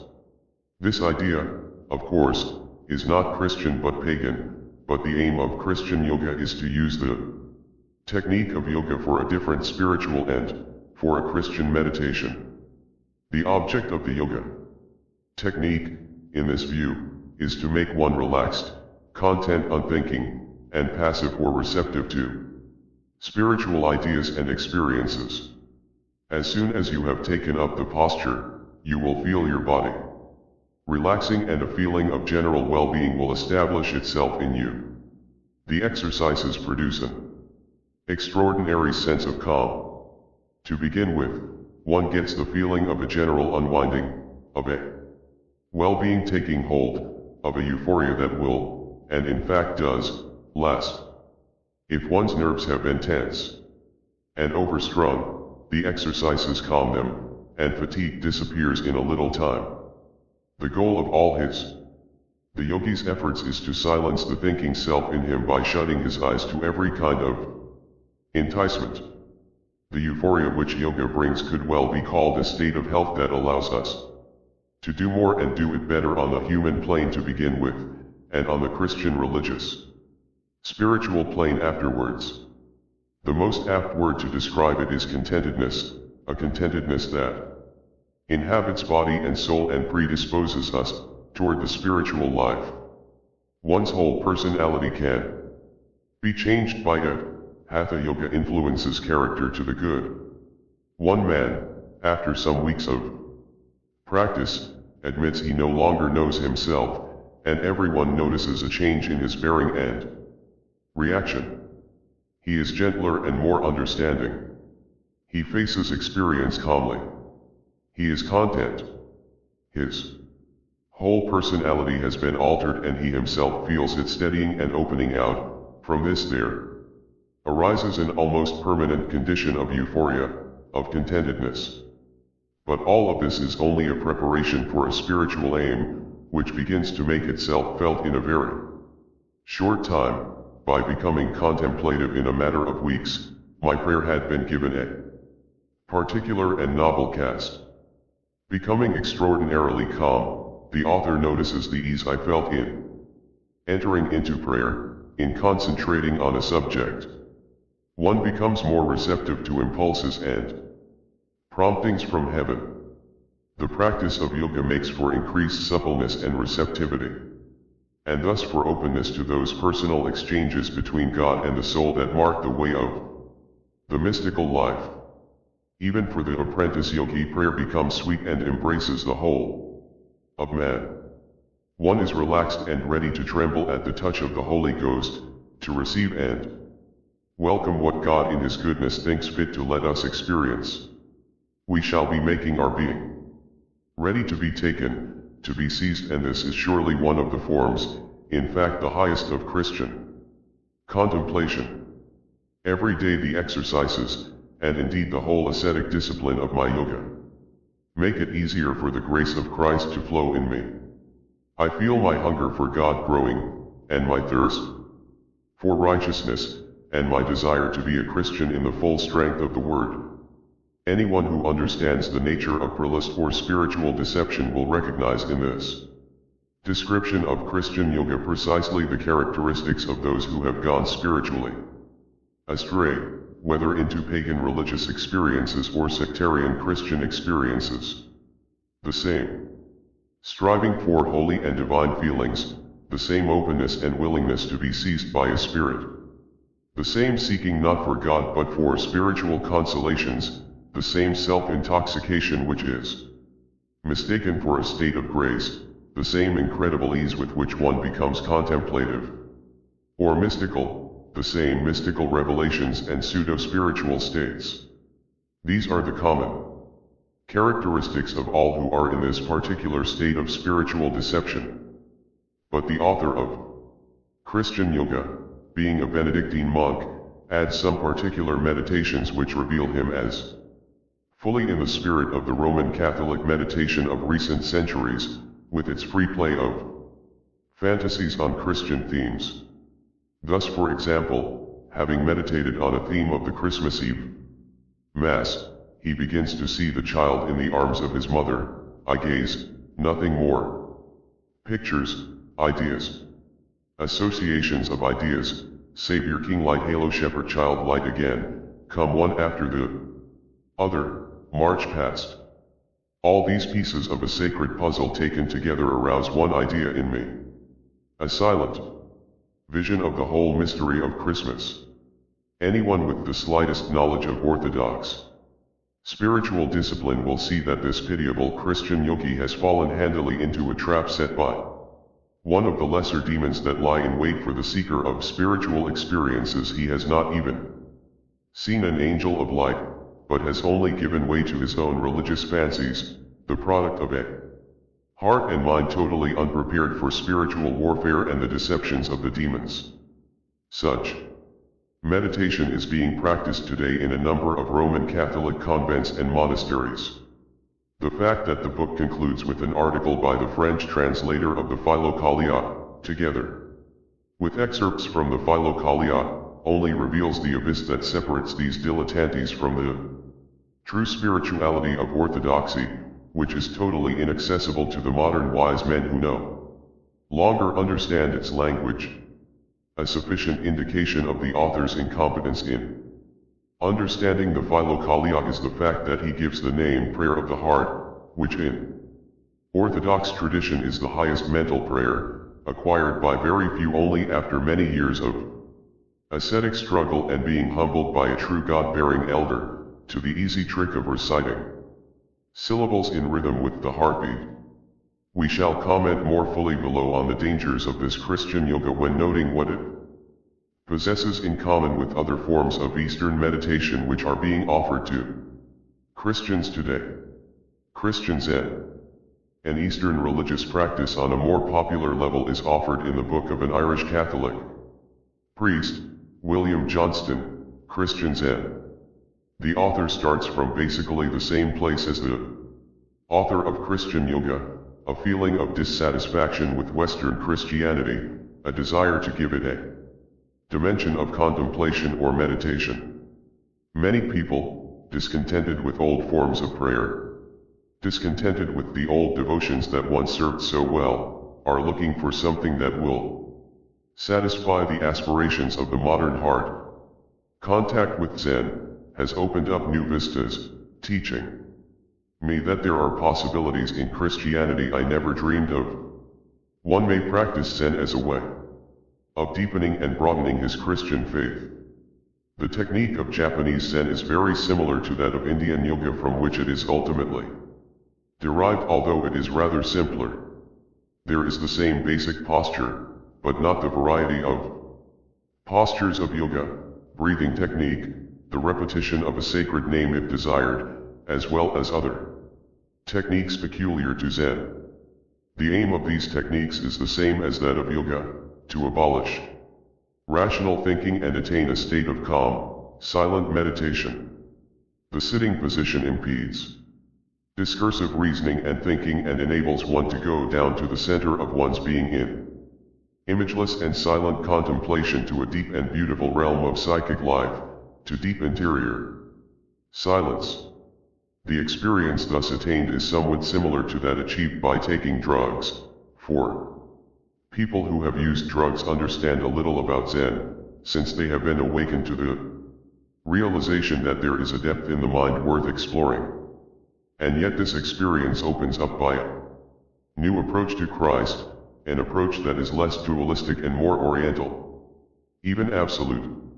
Beginners in Zen can attain a sense of union and an atmosphere of supernatural presence, a savoring of mystical silence, through Zen, the state of contemplation hitherto restricted to a few mystics can be broadened out, and all may have vision, all may reach samadhi. Enlightenment. The author of Christian Zen speaks of the renewal of Christianity, but he admits that the experience he thinks can bring it about may be had by anyone, Christian or non-Christian. I believe that there is a basic enlightenment which is neither Christian nor Buddhist nor anything else. It is just human. Indeed, at a convention on meditation at a Zen temple near Kyoto, the surprising thing about the meeting was lack of any common faith. No one seemed the slightest bit interested in what anyone else believed or disbelieved, and no one, as far as I recall, even mentioned the name of God. This agnostic character of meditation has a great advantage for missionary purposes, for in this way, meditation can be taught to people who have little faith, to those who are troubled in conscience, or fear that God is dead. Such people can always sit and breathe. For them meditation becomes a search, and I have found that people who begin to search in this way eventually find God. Not the anthropomorphic God they have rejected, but the great being in whom we live, move, and are. The author's description of the Zen enlightenment experience reveals its basic identity with the cosmic experience provided by shamanism and many pagan religions. I myself believe that within us are locked up torrents and torrents of joy that can be released by meditation sometimes. They will burst through with incredible force, flooding the personality with an extraordinary happiness that comes from one knows not where. Interestingly, the author, on returning to America, after 20 years in Japan, found this experience to be very close to the Pentecostal experience, and he himself received the baptism of the Spirit at a charismatic meeting. The author concluded, returning to the Pentecostal meeting, it seems to me that the imposition of hands, the prayers of the people, the charity of the community, these can be forces that release the psychic power that brings enlightenment to the person who has been consistently practicing Zazen. We shall examine in the 7th chapter of this book the nature of the Pentecostal or charismatic experience. Little need be said in criticism of these views. They are basically the same as those of the author of Christian Yoga, only less esoteric and more popular.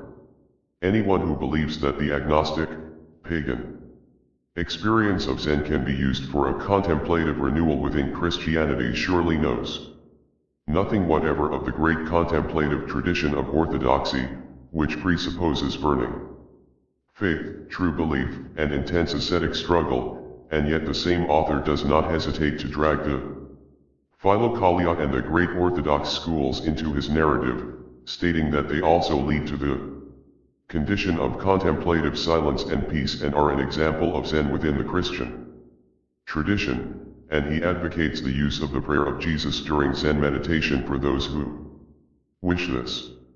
Such ignorance is positively dangerous, especially when the possessor of it invites the students at his lectures, as an experiment in mysticism, to sit in Zazen for 40 minutes each evening. How many sincere, misguided false prophets there are in the world today, each thinking he is bringing benefit to his fellow men, instead of an invitation to psychic and spiritual disaster. Of this we shall speak more in the conclusion below. Transcendental meditation. The technique of Eastern meditation known as Transcendental Meditation, or TM for short, has attained such popularity in a few years, especially in America, and is advocated in such an outrageously flippant tone, that any serious student of contemporary religious currents will be inclined at first to dismiss it as merely an overinflated product of American advertising and showmanship. But this would be a mistake, for in its serious claims it does not differ markedly from yoga and Zen, and a close look at its techniques reveals it as perhaps more authentically Eastern than either of the somewhat artificial syncretisms, Christian yoga and Christian Zen.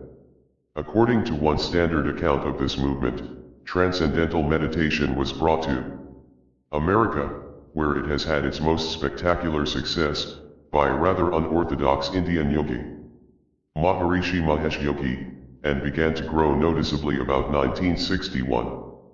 In 1967 it received widespread publicity when the popular singers known as the Beatles were converted to it and gave up drugs.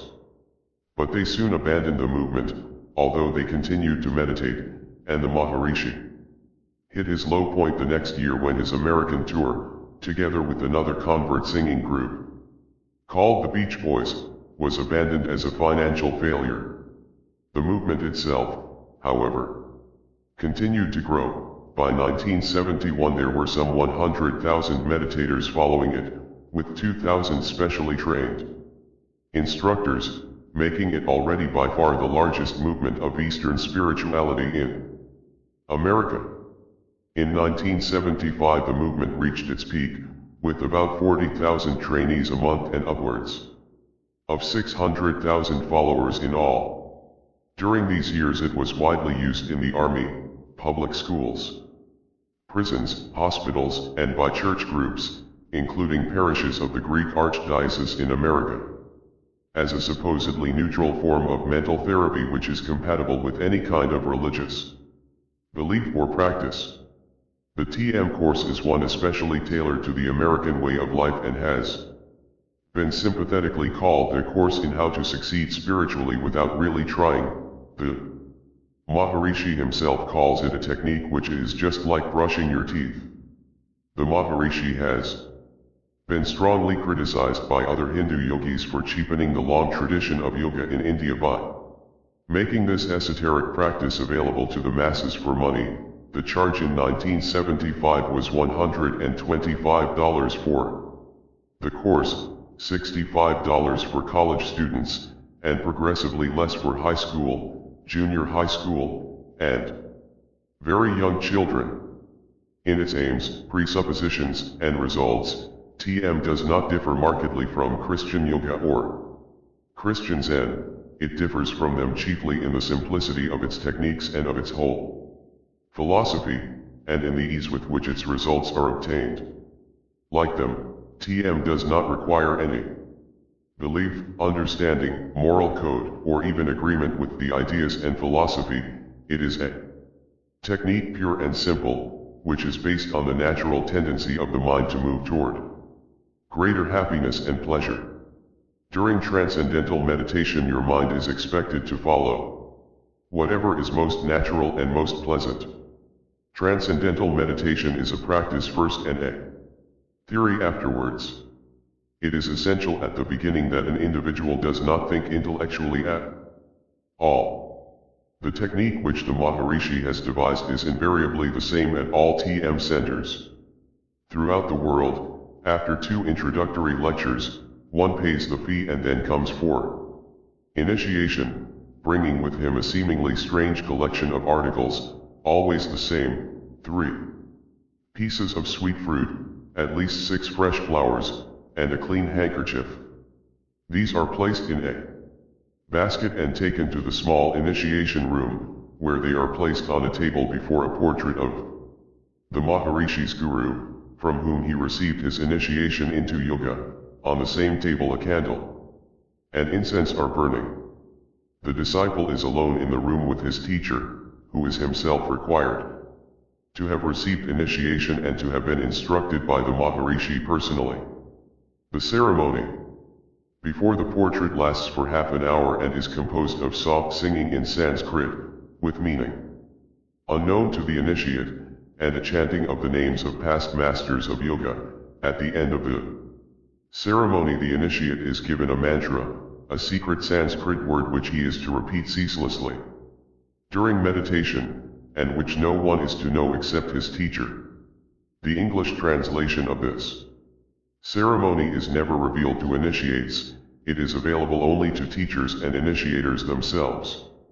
It is contained in an unpublished handbook called The Holy Tradition, and its text has now been printed by the Spiritual Counterfeits Project in Berkeley as a separate pamphlet. This ceremony is nothing but a traditional Hindu ceremony of worship of the gods, puja, including the deified Guru of the Maharishi, Sri Guru Dev, and the whole line of masters through which he himself received his initiation. The ceremony ends with a series of 22 offerings made to the Maharishi's Guru, each ending with the words to Sri Guru Dev I bow down. The initiator himself bows down before a portrait of Guru Dev at the end of the ceremony and invites the initiate to do likewise. Only then is the latter initiated. The bowing is not absolutely required of the initiate, but the offerings are. Thus the modern agnostic, usually quite unawares, has been introduced to the realm of Hindu religious practices. Quite easily he has been made to do something to which his own Christian ancestors, perhaps, had preferred torture and cruel death. He has offered sacrifice to pagan gods. On the spiritual plane it may be the sin, rather than the psychic technique itself, that chiefly explains the spectacular success of TM.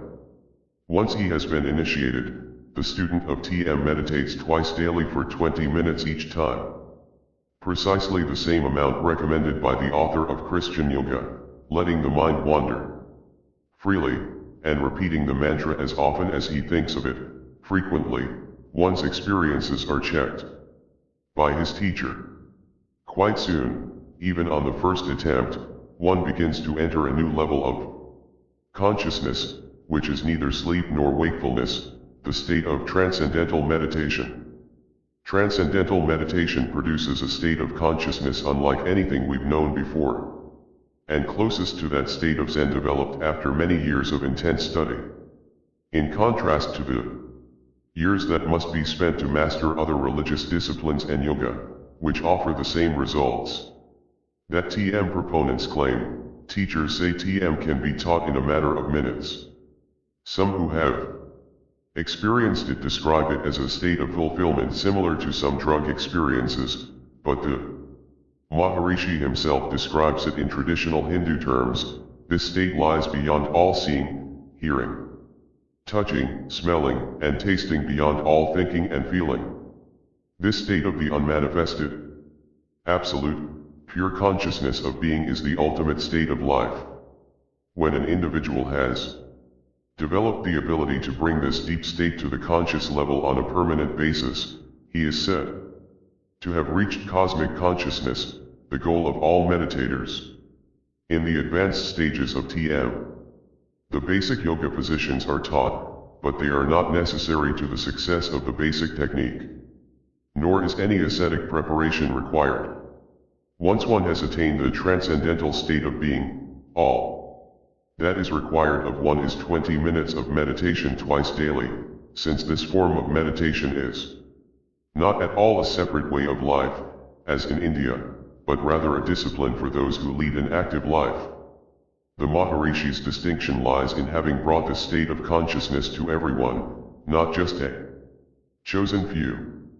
There are numerous success stories for TM, which claims to be effective in almost all cases. Drug habits are overcome, families are reunited, one becomes healthy and happy. The teachers of TM are constantly smiling, bubbling over with happiness. Generally, TM does not replace other religions, but strengthens belief in almost anything. Christians, whether Protestant or Catholic, also find that it makes their belief and practice more meaningful and deeper. The swift and easy success of TM, while it is symptomatic of the waning influence of Christianity on contemporary mankind, has also led to its early decline. Perhaps more than any other movement of Eastern spirituality, it has had the character of a fad, and the Maharishis' announced aim to initiate the whole of humanity is evidently doomed to failure. After the peak year of 1975, enrollment in TM courses has steadily declined, so much so that in 1977 the organization announced the opening of a whole new series of advanced courses, obviously devised in order to regain public interest and enthusiasm. These courses are intended to lead initiates to the sthis or supernatural powers of Hinduism, walking through walls, becoming invisible, levitating and flying through the air, and the like. The courses have generally been greeted with cynicism, even though a TM brochure features a photograph of a levitating meditator. See Time magazine. August 8, 1977, p. 75. Whether or not the courses, which cost up to $3,000, will produce the claimed results which are in the province of the traditional fakirs of India, TM itself stands revealed as a passing phase of the occult interest in the second half of the 20th century. Already, many examples have been publicized of TM teachers and disciples alike who have been afflicted with the common maladies of those who dabble in the occult, mental and emotional illness, suicide, attempted murder, demonic possession. In 1978, a United States federal court came to the decision that TM is indeed religious in nature and may not be taught in public schools. This decision will undoubtedly further limit the influence of TM, which, however, will probably continue to exist as one of the many forms of meditation, which many see as compatible with Christianity. Another sad sign of the times. Maitreya, the new religious consciousness. The spirit of the Eastern cults in the 1970s. The three kinds of Christian meditation described above are only the beginning. In general, it may be said that the influence of Eastern religious ideas and practices upon the once Christian West has reached astonishing proportions in the decade of the 1970s, in particular America, which barely 2 decades ago was still religiously provincial, save in a few large cities. Its spiritual horizon, largely limited to Protestantism and Roman Catholicism, has seen a dazzling proliferation of Eastern and pseudo-Eastern religious cults and movements. The history of this proliferation can be traced from the restless disillusionment of the post-World War II generation, which first manifested itself in the 1950s in the empty protest and moral libertinism of the Beat generation, whose interest in Eastern religions was at first rather academic, and mainly a sign of dissatisfaction with Christianity. There followed a second generation, that of the hippies of the 1960s, with its rock music and psychedelic drugs and search for increased awareness at any cost. Now young Americans plunged wholeheartedly into political protest movements, notably against the war in Vietnam, on the one hand, and the fervent practice of Eastern religions on the other.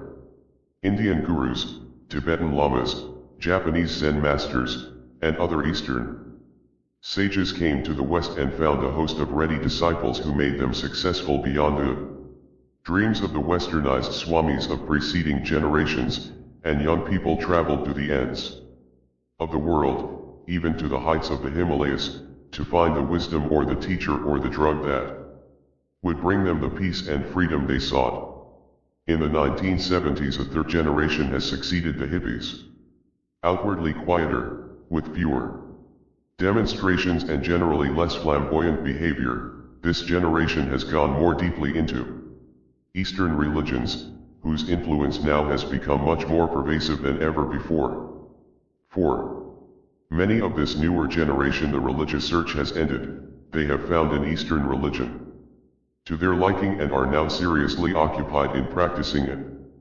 A number of Eastern religious movements have already become native to the West, especially in America. There are now Buddhist monasteries composed entirely of Western converts, and for the first time there have appeared American and other Western gurus and Zen masters. Let us look at just a few pictures, descriptions of actual events in the early and mid-1970s which illustrate the dominance of Eastern ideas and practices among many young Americans, who are only the avant-garde of the youth of the whole world. The first two pictures show a more superficial involvement with Eastern religions, and are perhaps only a leftover from the generation of the 1960s. The last two reveal the deeper involvement characteristic of the 1970s. Hare Krishna in San Francisco. On a street bordering Golden Gate Park in the Haight-Ashbury section of San Francisco stood the Krishna Consciousness Temple. Above the entrance to the temple were the 2-foot-high wooden letters Hare Krishna. The large storefront windows were covered with red and orange patterned blankets. The sounds of chanting and music filled the street. Inside there were dozens of brightly colored paintings on the wall, thick red rugs on the floor, and a smoky haze in the air. This smoke was incense, an element of the ceremony in progress.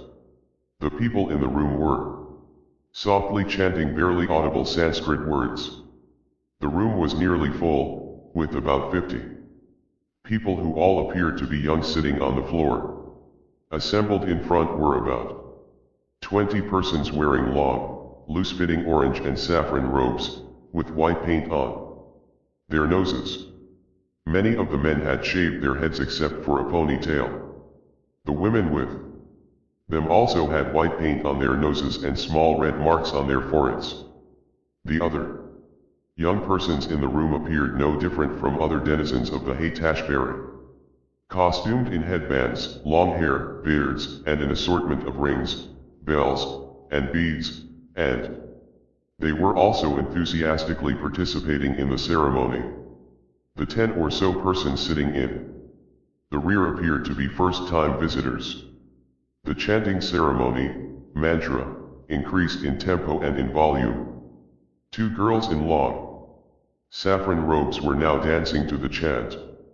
The leader of the chant began to cry the words of the chant in Sanskrit. The entire group repeated the words, attempted to maintain the leader's intonation and rhythm. Many of the participants played musical instruments. The leader was beating a hand drum in time with his chanting. The 2 swaying dancing girls were playing finger cymbals. One young man was blowing a seashell, another was beating on a tambourine. On the walls of the temple were over a dozen paintings of scenes from the Bhagavad Gita. The music and the chanting grew very loud and fast. The drum was ceaselessly pounding.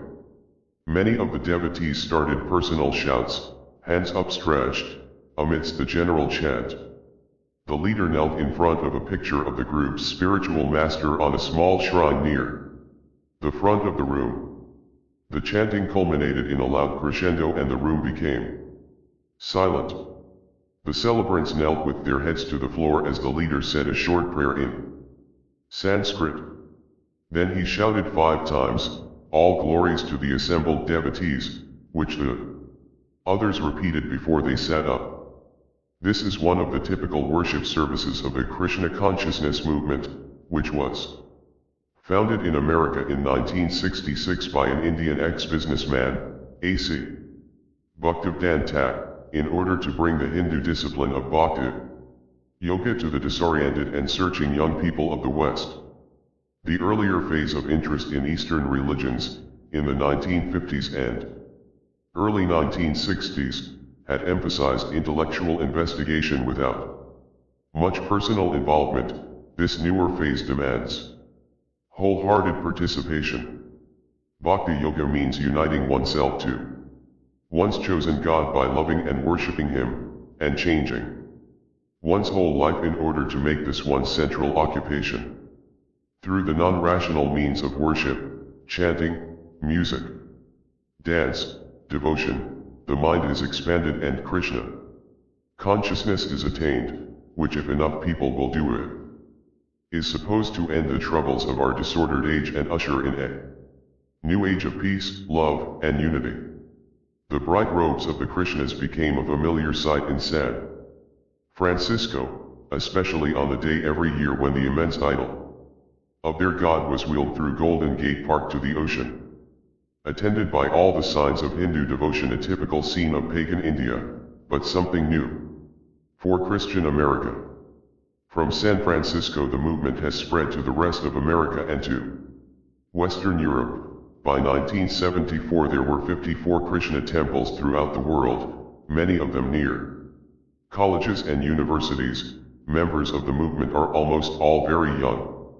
The recent death of the founder of the movement has raised questions about its future, and indeed its membership. although very visible, has been rather small in number, as a sign of the times. However, the meaning of the movement is clear, and should be very disturbing to Christians. Many young people today are looking for a God to worship, and the most blatant form of paganism is not too much for them to accept. Guru Maharaj Ji at the Houston Astrodome. By the fall of 1973, a number of Eastern gurus of the newer school, led by Maharishi Mahesh Yogi, with his TM, had come to the West and gathered a following, only to fade from the public eye. After a brief reign in the glare of publicity, Guru Maharaj Ji was the most spectacular and, one might say, outrageous of these gurus. 15 years old, he had already been proclaimed to be God. His family, mother and 3 brothers, was the Holy Family, and his organization, the Divine Light Mission, had communities, ashrams, all over America. His 80,000 followers, preemies, like the followers of Krishna, were expected to give up worldly pleasures and meditate in order to attain an expanded consciousness which made them perfectly peaceful, happy, and blissed out a state of mind in which everything seems beautiful and perfect just the way it is. In a special initiation at which they receive the knowledge, disciples are shown an intense light and 3 other signs within themselves, which later they are able to meditate on by themselves. In addition to this knowledge, disciples are united in believing that Maharaj Ji is the Lord of the universe who has come to inaugurate a new age of peace for mankind. For 3 days in November 1973, the Divine Light Mission rented the Houston Astrodome, an immense sports arena entirely covered by a dome, in order to stage the most holy and significant event in the history of mankind. Preemies from all over the world were to gather to worship their God and begin the conversion of America, through the mass media, whose representatives were carefully invited to the same worship, thus beginning the new age of mankind. Appropriately, the event was called Millennium 73. Typical of Maharaj Ji's convinced disciples was Rennie Davis, leftist demonstrator of the 1960s and one of the Chicago 7 accused of inciting riots at the 1968 Democratic National Convention. He spent the summer of 1973 giving press conferences and speeches to whoever would listen, telling America, he is the greatest event in history and we sleep through it. I feel like shouting in the streets. If we knew who he was, we would crawl across America on our hands and knees to rest our heads at his feet. Indeed, the worship of Maharaj Ji is expressed in a full prostration before him with one's head to the ground, together with the Sanskrit phrase of adoration. A tremendous ovation greeted his appearance. At Millennium 73, he sat atop a tall throne, crowned by an immense golden crown of Krishna, as the Astrodome scoreboard flashed the word God. Young American preemies wept for joy. Others danced on the stage. The band played The Lord of the Universe adapted from an old Protestant hymn. All this, let us say again in Christian America, this is already something beyond mere worship of pagan gods. Until a very few years ago such worship of a living man would have been inconceivable in any Christian country. Now it has become an ordinary thing for many thousands of religious seekers in the West. Here we have already had a preview of the worship of Antichrist. At the end of the age, the one who will sit in the temple of God, setting himself forth as God. 2 Thess 2:4. Millennium 73 seems to have been the peak of a Maharaj Ji's influence. As it was, only 15,000 followers attended it, much less than expected, and there were no miracles or special signs to indicate the new age had actually begun. A movement so dependent on media publicity and so much bound up with the popular taste of a particular generation. The music at Millennium 73 was composed mostly of the popular songs of the counterculture of the 1960s, Can Expect to Go Out. of fashion rather quickly, and the recent marriage of Maharaj Ji to his secretary has further weakened his popularity as a god. Other of the spiritual movements of our time seem to be less subject to the whims of popular fashion and more indicative of the depth of the influence which Eastern religions are now attaining. In the West, Tantric Yoga in the mountains of New Mexico. In a grassy meadow at the 7,500-foot elevation in the Jemez Mountains of northern New Mexico, 1,000 young Americans, most of them between the ages of 20 and 25, gathered for 10 days of spiritual exercises at the time of the summer solstice in June, 1973. They arise at 4 a.m. every day and assemble before sunrise, wrapped in blankets against the morning frost, to sit on the ground in rows in front of an outdoor stage. Together, they begin the day with a mantra in Punjabi, a Sanskritic language, in order to tune into the spiritual practices that are to follow. First, there are several hours of Kundalini Yoga, a series of strenuous physical exercises, chanting, and meditation aimed at acquiring conscious control of body and mind processes and preparing one for God realization. Then there is the ceremony of the raising of two flags, the American flag and the flag of the Aquarian nation, this nation being the peaceful people of the Aquarian age, or millennium, for which this cult is preparing, accompanied by the singing of God Bless America and a prayer for the American nation. After a vegetarian meal, typical of almost all the new cults, and lectures on spiritual and practical subjects, all prepare for a long session of Tantric Yoga. Tantric Yoga has been little heard of and almost never practiced in the West up to now.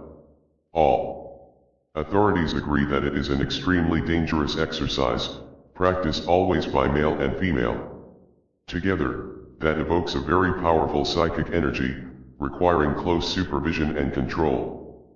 Supposedly, there is only one master of Tantric Yoga living on the earth at any one time. The exercises at solstice in New Mexico were led by the great Tantric of our days, Yogi Bhajan. All, dressed identically in white, sit down in long, straight lines, men opposite women, packed shoulder to shoulder down the lines and back to back with the next line. About 10 double lines stretch out from the stage, each 75 feet long. Assistants make sure the lines are perfectly straight to assure the proper flow of the yogi magnetic field. The chanting of mantras begins, with special chants invoking a departed guru who is Yogi Bhajan's special protector. The yogi himself, an impressive man 6 feet 4 inches tall with a great black beard, dressed in white robe and turban, appears and begins to speak of his dream for a new beautiful creative nation of America, which can be built by the spiritual preparation of people. Today, the Tantric exercises, which are a key in this preparation, transform people from their usual individual consciousness to group consciousness and finally to universal consciousness. The exercises begin. They are extremely difficult, involving strong physical effort and pain and evoking strong emotions of fear, anger, love, etc. Everyone must do exactly the same thing at the same time. Difficult positions are held motionlessly for long periods. Complicated mantras and exercises must be executed in precise coordination with one's partner and with everyone in one's own row. Each separate exercise may take from 31 to 61 minutes. Individual awareness disappears in the intense group activity, and strong after effects are felt: physical exhaustion and sometimes temporary paralysis, emotional exhaustion, or elation. Further, since no one at solstice is allowed to converse with anyone else, there is no opportunity to make rational sense of the experience by sharing it with others. The aim is to effect a radical change in oneself. Following afternoon classes in such subjects as Oriental arts of self-defense, practical medicine and nutrition, and the running of an ashram, there is an evening session, after another meal, of spiritual Singing Sanskrit mantras are sung to current folk and rock music, rock festival and joyful worship in a foreign tongue are joined together, part of Yogi Bhajan's effort to make his religion Native American. The religion described above is a modern adaptation of the Sikh religion of northern India, joined to several practices of yoga. Called the Three Ho, Healthy Happy Holy Organization, it was founded in 1969 in Los Angeles by Yogi Bhajan, who originally came to America to take up a teaching position, and only incidentally became a religious leader when he discovered that his courses in yoga appealed to the hippies of Southern California. Combining the spiritual search of the hippies with his own knowledge of Indian religions, he formed an American religion that differs from most Eastern religions by its emphasis on this worldly practical life, like the Sikhs in India, who are mostly a merchant class. Marriage and a stable home life, responsible employment, and social service are required of all members. Since its foundation in 1969, Three Ho has expanded to over 100 ashrams, communities which serve as gathering places for non-resident participants in American cities, as well as a few in Europe and Japan. Although externally it is quite distinct from the other New Eastern cults, full members of the cult formally become Sikhs and thereafter wear the characteristic Sikh turban and white clothing. Three Ho is one with them in appealing to ex-hippies, making an expanded, or universal or transcendental, consciousness its central aim, and in seeing itself as a spiritual avant-garde that will bring about a new millennial age, which most groups see in astrological terms as the Aquarian age. As a cult that advocates a relatively normal life in society, Three Ho is still just as much a sign of the times as the Hindu cults that promote an obvious escapism. It is preparing for a healthy, happy, and holy America totally without reference to Christ. When convinced and happy Americans speak calmly about God and their religious duties without mention of Christ, one can no longer doubt that the post-Christian age has come in earnest.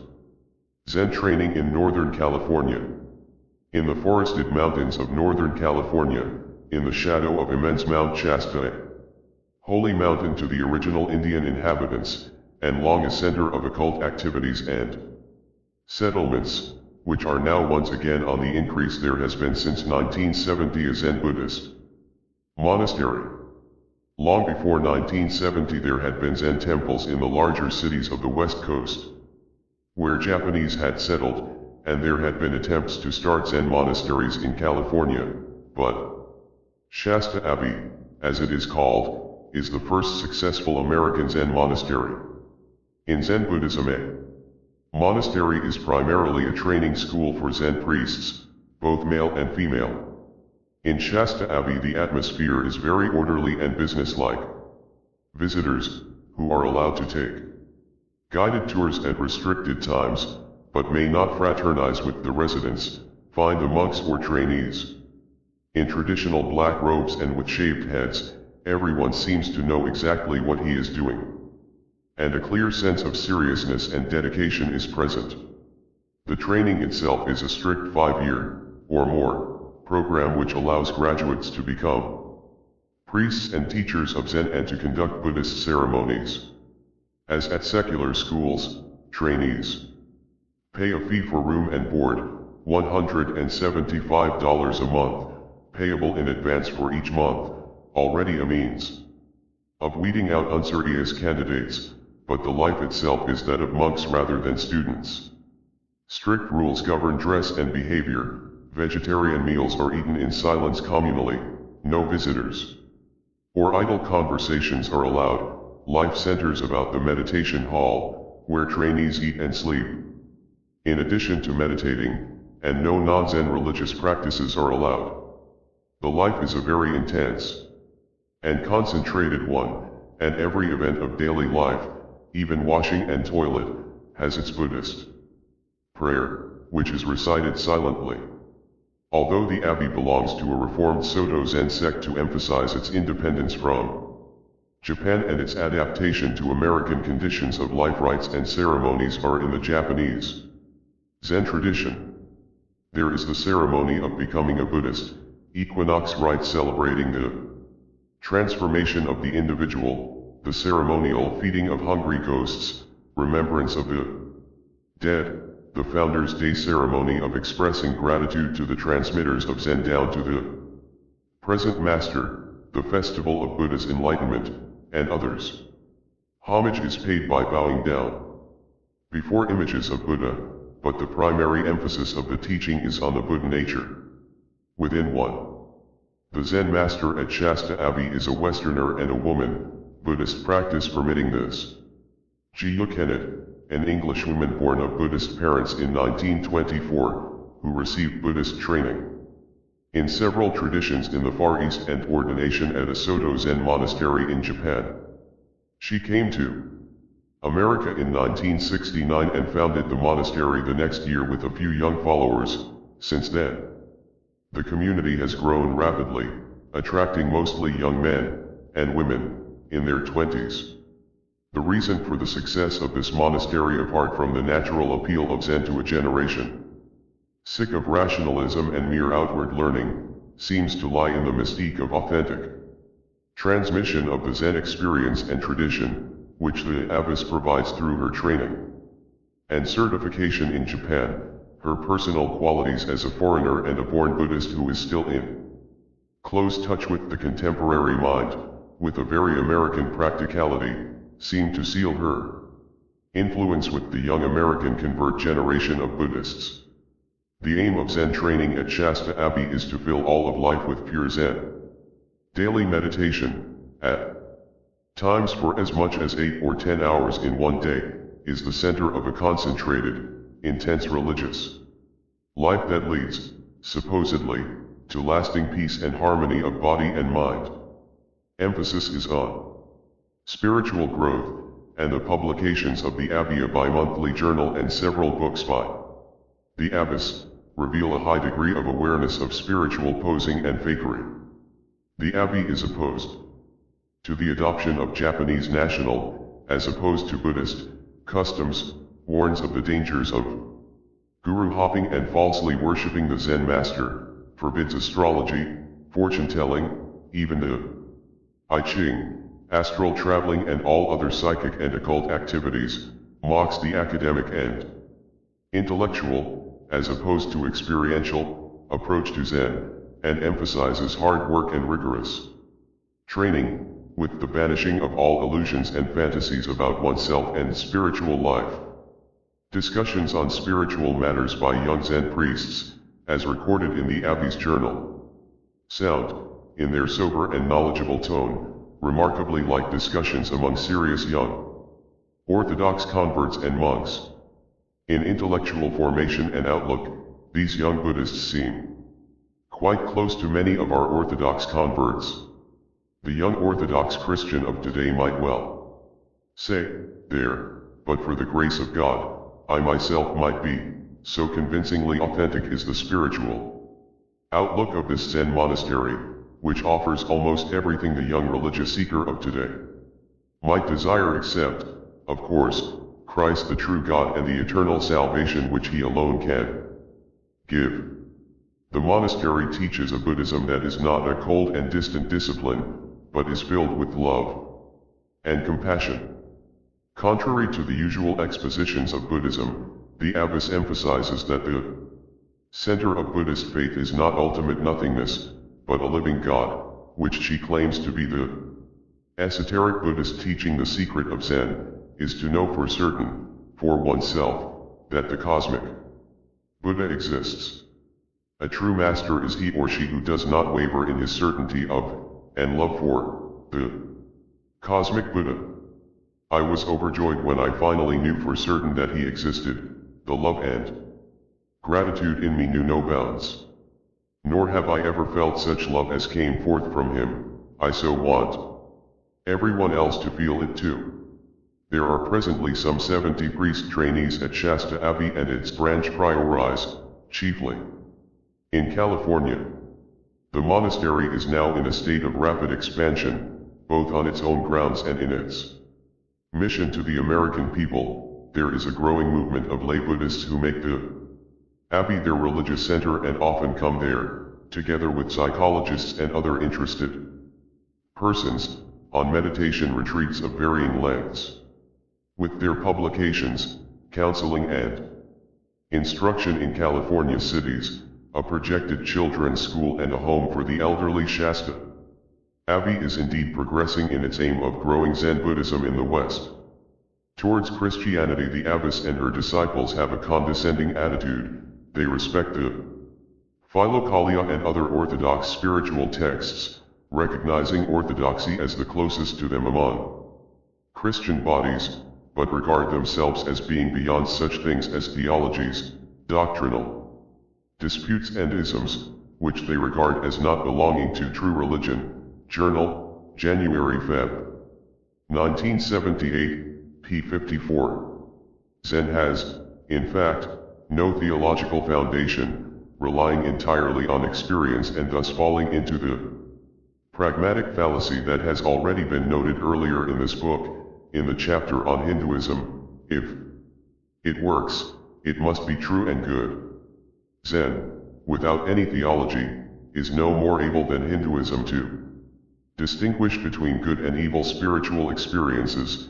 It can only state what seems to be good, because it brings peace and harmony, as judged by the natural powers of the mind and not by any revelation. Everything else it rejects as more or less illusory. Zen appeals to the subtle pride, so widespread today, of those who think they can save themselves, and thus have no need of any savior outside themselves.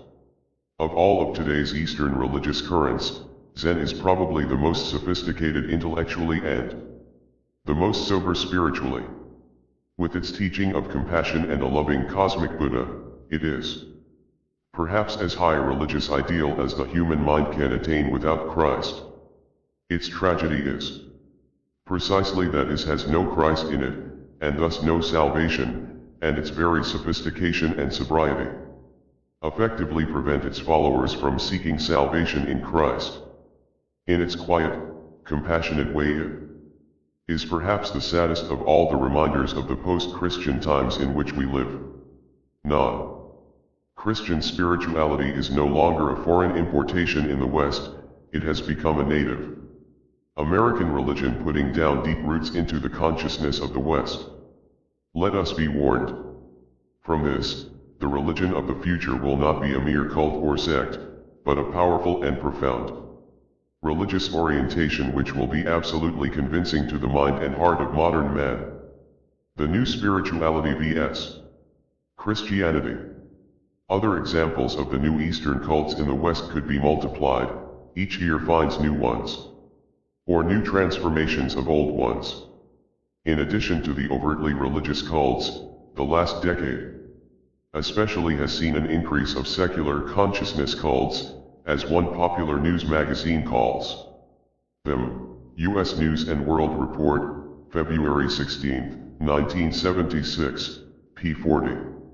These mind therapy groups include the Heart Seminars training established in 1971, Rolfing, Silva Mind Control, and various forms of encounter and biofeedback, all of which offer a release of tensions and a tapping of the hidden capabilities of man, expressed in a more or less plausible 20th century scientific jargon. One is reminded also of other consciousness movements that have become less fashionable today, from Christian Science to Science of Mind to Scientology. All these movements are incompatible with Christianity. Orthodox Christians must be told absolutely to stay away from them. Why do we speak so categorically? 1. These movements have no foundation in Christian tradition or practice, but are purely the product of Eastern pagan religions or of modern Spiritism, more or less diluted and often presented as non-religious. They not only teach wrongly, not in accordance with Christian doctrine, about spiritual life, they also lead one, whether through pagan religious experiences or psychic experiments, into a wrong spiritual path whose end is spiritual and psychic disaster, and ultimately the loss of one's soul eternally. 2. Specifically, the experience of spiritual quietness which is given by various kinds of meditation, whether without specific religious content, as is claimed by T.M., some forms of yoga and Zen, and the secular cults, or with pagan religious content, as in Hare Krishna, the Divine Light Mission, 3H0, etc., is an entrance to the cosmic spiritual realm where the deeper side of the human personality enters into contact with actual spiritual beings. These beings, in man's fallen state, are first of all the demons or fallen spirits who are closest to man. Zen Buddhist meditators themselves, despite all their cautions about spiritual experiences, describe their encounters with these spirits, mixed with human fantasies, all the while emphasizing that they are not clinging to them. 3. The initiation into experiences of the psychic realm which the consciousness cults provide involves one in something beyond the conscious control of the human will. Thus, once having been initiated, it is often a very difficult thing to untangle oneself from undesirable psychic experiences. In this way, the new religious consciousness becomes an enemy of Christianity that is much more powerful and dangerous than any of the heresies of the past. When experiences emphasized above doctrine, the normal Christian safeguards which protect one against the attacks of fallen spirits are removed or neutralized, and the passiveness and openness which characterize the new cults literally open one up to be used by demons. Studies of the experiences of many of the consciousness cults show that there is a regular progression in them from experiences which at first are good or neutral to experiences which become strange and frightening and in the end clearly demonic. Even the purely physical side of psychic disciplines like yoga are dangerous, because they are derived from and dispose one towards the psychic attitudes and experiences which are the original purpose of yoga practice. The seductive power of the new religious consciousness is so great today that it can take possession of one even while he believes that he is remaining a Christian. This is true not only of those who indulge in the superficial syncretisms or combinations of Christianity and Eastern religions which have been mentioned above, it is true also of an increasing number of people who regard themselves as fervent Christians. The profound ignorance of true Christian spiritual experience in our times is producing a false Christian spirituality whose nature is closely kin to the new religious consciousness.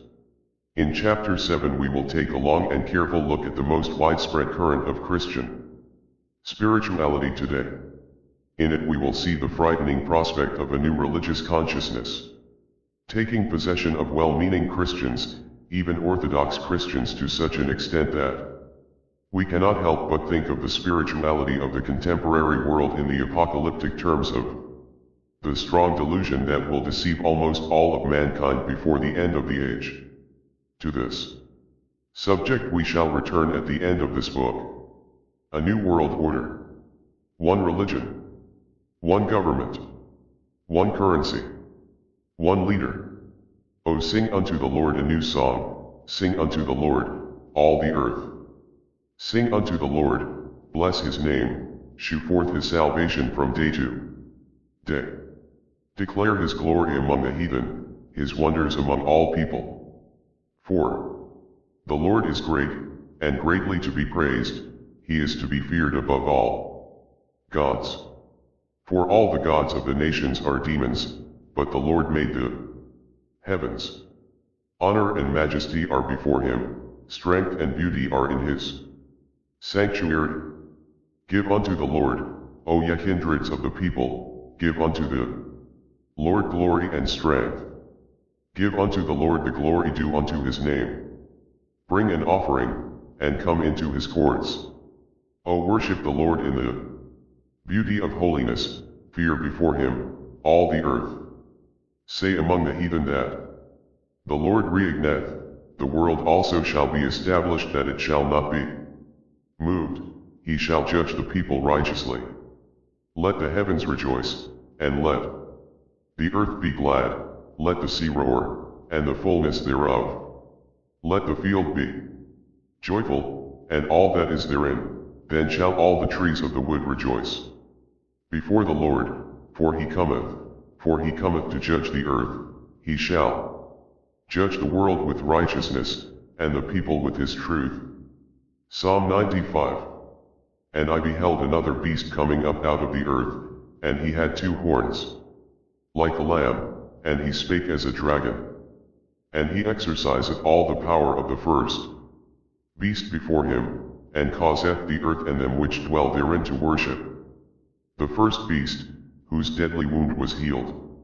And he doth great wonders, so that he make fire come down from heaven on the earth in the sight of men, and deceiveth them that dwell on the earth, by the means of those miracles which he had power to do in the sight of the beast, saying to them that dwell on the earth, that they should make an image to the beast, which had been wound by a sword, and did live. And he had power to give life unto the image of the beast, that the image of the beast should both speak, and cause that as many as would not worship the image of the beast should be killed. And I saw the beast, and the kings of the earth, and their armies, gathered together to make war against him that sat on the horse, and against his army. And the beast was taken, and with him the false prophet that wrought miracles before him, with which he deceived them that had received the mark of the beast, and them that worshipped his image. These both were cast alive into a lake of fire burning with brimstone. Revelation 13, 1115.